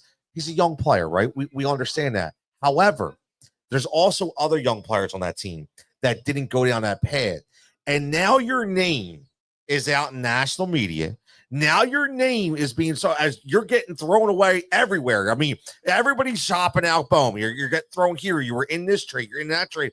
You can't bring him back, bro. Like I'm sorry. Like I like the guy, but mentally, if he's already a mental midget, well, then what's this going to do to his confidence? Like, you really think he's going to not have an attitude? Like, I almost feel like because of what happened, you almost can't bring them back. I do wonder if they're past the point of no return. Like, you think about a relationship with somebody, even an employer-employee relationship. There's going to be a breaking point. And if you know that, hey, I was offered in 5 different deals and, none of the deals came through, can I just come back with you? I was like, I don't think so. I think you're right, Tony. And listen, I was like you. I was not someone who wanted to trade Bohm at the beginning of the offseason. Agreed. I thought it was perfect that his last 2 years of control lined up with kind of like Aiden Miller's. Yes. Everything's there. Exactly. But I never thought, that the Phillies should sign him long-term, as a free agent. You're not going to want to pay him market prices because I don't think he's ever going to be that player. No. He's probably going to make more money than he's worth. 100%. In 2 years. But I don't know that they can bring him back. And here's the problem. So here's the problem. They're in this catch-22. Yep. If you bring him back, it's probably not going to work out well. But if you trade him, you're not getting value. Exactly. You're going to get terrible value, and the replacement options are extremely few and far between, and none of them are good. No. We looked at Nolan Arenado 2 weeks ago. Oh, yep. We were talking about that. Yep. And I don't want Nolan Arenado. No. 2 reasons. 1, he's expensive. 2, he's an average player now. He's an shot. average hitter. Yeah. He's and 3, now Houston's supposedly going after him. I think they've just admitted that they're not getting Bregman. No. So now they're thinking Arenado can be a nice little piece. And again, in Houston, that might play because of the configuration of the field. Right. Arenado, a dead pull hitter, that short porch in right field. Yep. He can either bomb some home runs. Which he could have done here too, though. I mean, although in essence, it's not as small though. Right. So you're talking about an extra 20 feet. Be safe, guys. Have a good night. So an extra 20 feet of distance for a guy with bad bat speed and bad exit velocity, probably means he might be able to hit 6 or 7 more home runs in Houston than he could here. So I don't want I never wanted Arenado, but there's really not other options. I don't want to sign Bregman either. I have number's going to be crazy. I have a bad feeling that's where we're going. Well, I do. I'm not. I just have a bad feeling that this was always the pivot. Because I constantly say where there's smoke, there's fire. You heard it. We heard it. The Bregman stuff start coming out, and now it's kind of quiet. But I think it's almost like, okay, well, is he not going to get the number he expects? Now we didn't get this deal done. Now this is going to be our guy. Yeah. I almost feel like you want to spend. We're spending this. I don't want Bregman, man. Exactly. Listen. I want to spend when it makes sense to spend. Yeah. So I don't want to spend on a Bregman who's already had. I think we talked about it a few weeks back. He's had 2 cliffs in his career already. Yep. So he was like playing at a Hall of Fame level in the 18-19, and was that trash can related or not? Yeah. Who knows? But so he had that fall off to become really more what I'd call an all-star level player. And then last year he took another drop with his walk rate being cut in half, which is crazy. Yep. So you got to wonder, it's like, do you want to sign a guy who's already had 2 declines to a really a top of the market salary? No, I don't. And, I don't. I don't. You want to sign him? All right. So yeah, but I'm worried too, though, Tony, because you're right. They're running out of options.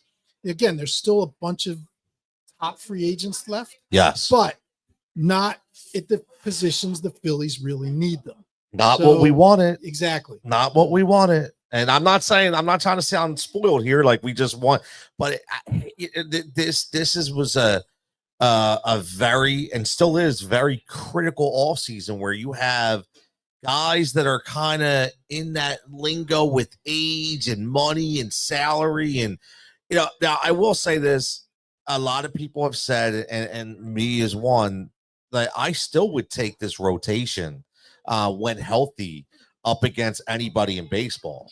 And I don't know if possibly maybe there's, well, you know what, we're just going to hang on a pitch and hopefully, some some adjustments within the lineup, kind of make it like, because we're already paying all these guys to produce. But I don't know, Jim. Like I'm thinking that they really need to do something special here, and I just don't know what that is. And please don't tell me it's going to be Pete Alonso. No, it can't be Pete Alonso. It cannot be Pete Alonso. Like, that's why when I talked about moving Harper to right field, I didn't even bring up his name. Oh my God! I do not want Pete Alonso, because I keep hearing that, man. Yeah. Like it's getting scary. Yeah.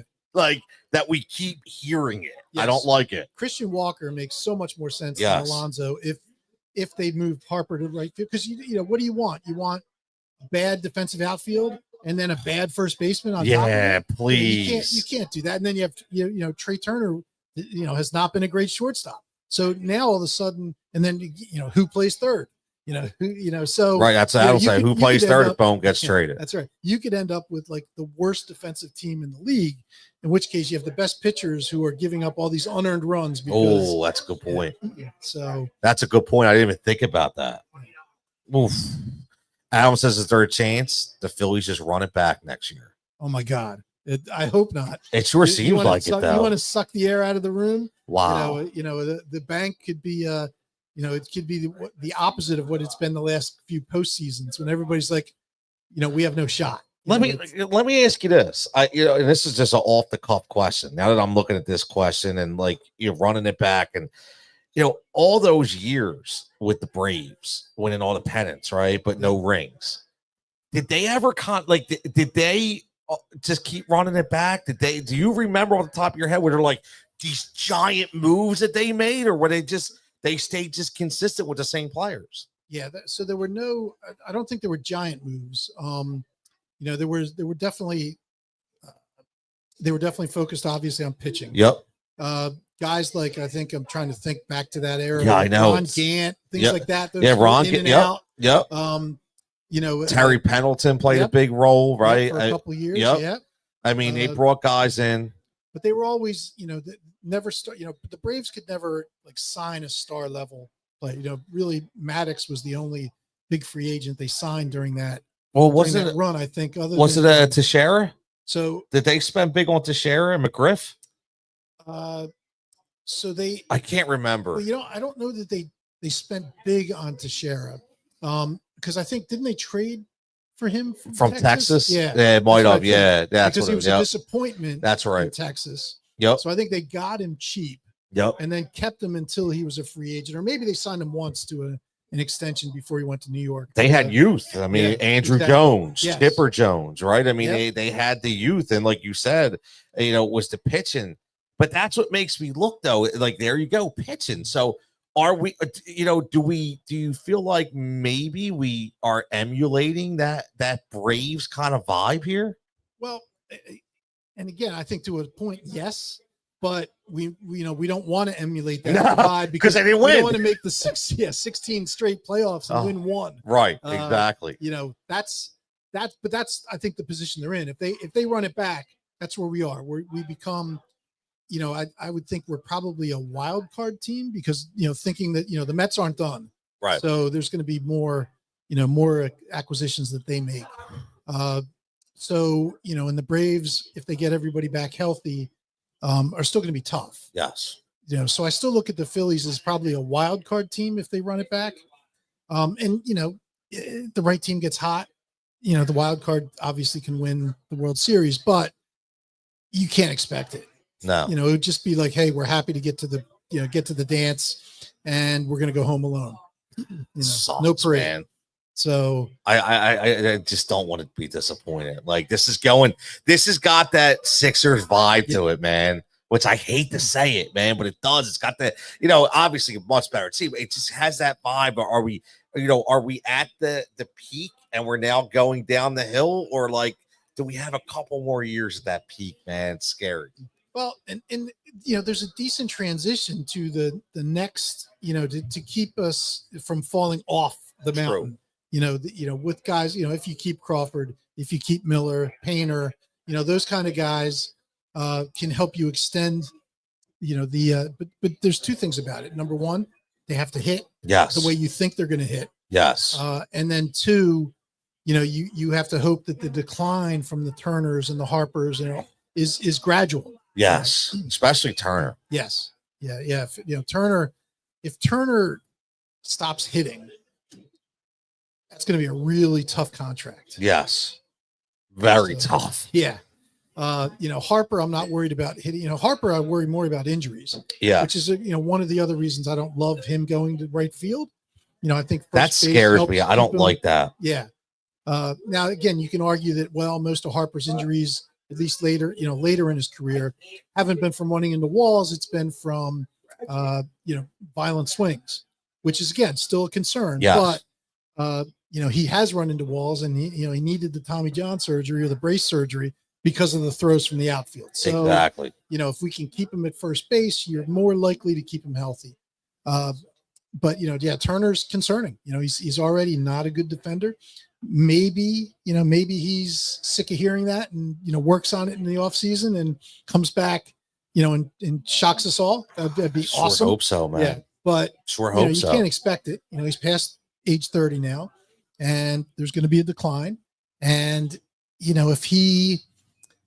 if the bat just isn't the same anymore, then we're going to be paying a lot of money for a guy who's going to be with the team for a long time and not providing the production you thought you were going to get. Yeah, that's going to suck. Our man Adam checking in, giving us some information here. Says the Braves got Fred McGriff from the Padres for Donnie Elliott and Melvin Nieves. Yeah. Wow. Great trade. Wow. Wow. That's unbelievable. But hold on, man. My man, like Adam's checking in right here with some breaking news here. This isn't Phillies related, but I mean, look, you gotta, we talked about this. Paul George right now just passes Jason Terry for 10th all-time on all-time three-pointer list, which is interesting. I mean, listen, we gotta have small wins in Sixer land, Jim. Exactly. We gotta have small wins. But listen, man, what do you think? I real fast before we get into the future, but Jordan Romano, where did this come from? Like all of a sudden, why didn't the Toronto Blue Jays bring him back? I think money more than anything else. They've got two big names that they have to either sign or let go in free agency next year. Vlad. So you got Vlad as one. Now Bichette's the other. Yep. Now Bichette's more likely to be let go because he had a terrible year last season. If he doesn't turn it around, he's definitely going to hit the market. But Vlad is, I think I just heard a rumor he turned down 10 years, $360 million. So, if you you're going to have to buck up, maybe in the Judge range. Yep. 9 and 360, 10 and 400, that kind of thing. You're, they can't bring a Jordan Romano back, and they did re-sign what's his last name? Yimi Garcia, maybe. They did just bring him back. He's a decent reliever. I don't know that he's a closer, but they're looking at probably going in different directions to build their pen. Makes sense. I mean, you can't spend everywhere, man. You can't spend everywhere. But what do we do here, man? We're looking at this. What do you think as far as it's December 16th? Does anything happen before the holidays, or you think this is kind of it just sits here because of the holidays, and then we go into 2025 just hoping to make a move? Well, it'd be a nice Christmas present for everybody, right? If they made a move before Christmas. So I don't, I've been shocked they've been this quiet to date.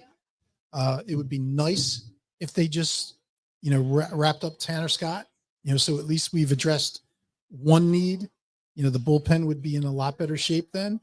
But I don't know, the Cubs, they probably control the market right now, because they've got the outfielders. If anybody's looking for a bat, in the outfield, that there's really no other option other than trade with the Cubs. The free agent options in the outfield aren't fantastic. So not excited, Jim. You're not getting me excited yet. Well, listen, Seiya Suzuki would have me very excited. Yeah, I hope so, man. But like I said, the Cubs want to trade Bellinger more than they want to trade Suzuki. I think you just need to convince them, put the right package together. The fact that you'd have him for 2 years is good. And again, the fact that you might help in the Sasaki, if you tell me that we come back let's say in mid-January, because that's when Sasaki is gonna sign. Yep. If we have Seiya Suzuki and Roki Sasaki and Jordan Romano, and that's all we did, you know what? I'm going to feel a heck of a lot better about that than if it's Jordan Romano and Bryce Harper back to the outfield, and even Christian Walker at first base. I'm not, that is not going to excite me as much as bringing in some new talent and keeping Harper at first. I agree. I want to keep him at first and do anything we can to keep him there and prolong his career, because that is our number one investment for sure, man. 100%. But listen, man, it's been great.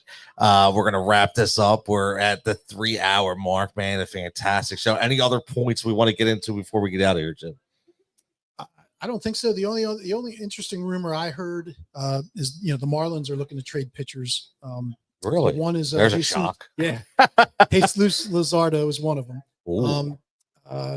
And I've heard them talking to the Cubs. Now I don't think they would. If they deal with the Cubs, I don't think the Marlins are looking at looking for veteran outfielders. Okay, so I think this would be a different deal, probably for prospects. The other name though that's very interesting is Sandy Alcantara. Alcantara. Yeah, I always set that up too. Yeah. Alcantara, whatever. Yeah, exactly. There we go. Yep. So he's a stud. He's coming off of Tommy John. Yep. He should be ready for early in the season. I don't know if he's going to be ready opening day or not, but somewhere early in the season he should be ready. And that's he is a stud. So that would be another guy that would be like, wow, that's a difference maker. Yes. And I'd have to look to see, because this I saw just probably waiting here at the bar for my segment. So I didn't get a chance to look at like how many years more he's signed for. I think it's at least 1 or 2 minimum. And because the Marlins actually did lock him up. That's right. A few years back. So, and nowadays you don't have to worry about Tommy John. It's not like you get Tommy John and you're done. I mean, you can come back stronger than you were at the beginning. Exactly. And then, he was throwing 99 before Tommy John. If he's throwing 100 now, that's awesome. Oh man, that'd be fantastic, man. That would be great. So if you're going to go on and on pitching, hey, you can do a lot worse than I was going to say, if the bats aren't there, maybe you got to get with the arms, man. Yeah. We shall see. One thing for sure, it's going to continue to be active. Adam, thank you for checking in. This is a great show. Tony, Jimmy, Matt, great points and information as always, man. And Tony Cutillo show live right here every Monday. Pike's Pub, man. It's been a fantastic shout out, obviously, to Jimmy Mack for being here for the entire night, coming on for this last hour, giving us some great information. The Suzuki wagon is in, and the train is in. Let's get the hashtag Suzuki. Hashtag trade for Suzuki, right? We shall see. My man JB checking in as always, coming here live, talking some great NBA and basketball. And as always, man, Japan with the big bets. He already hit on Drake London. He talked about Drake London, and Drake London anytime touchdown. That's what we're talking about. That's what we do. We make people some money here as well as Pike Balls. For everybody that here from the crowd, for everybody behind the bar, but it was here earlier left. Everybody have a fantastic week. And like we always do, man, we'll catch you back here next Monday from some more of the Tony Cutillo Show live with Fred.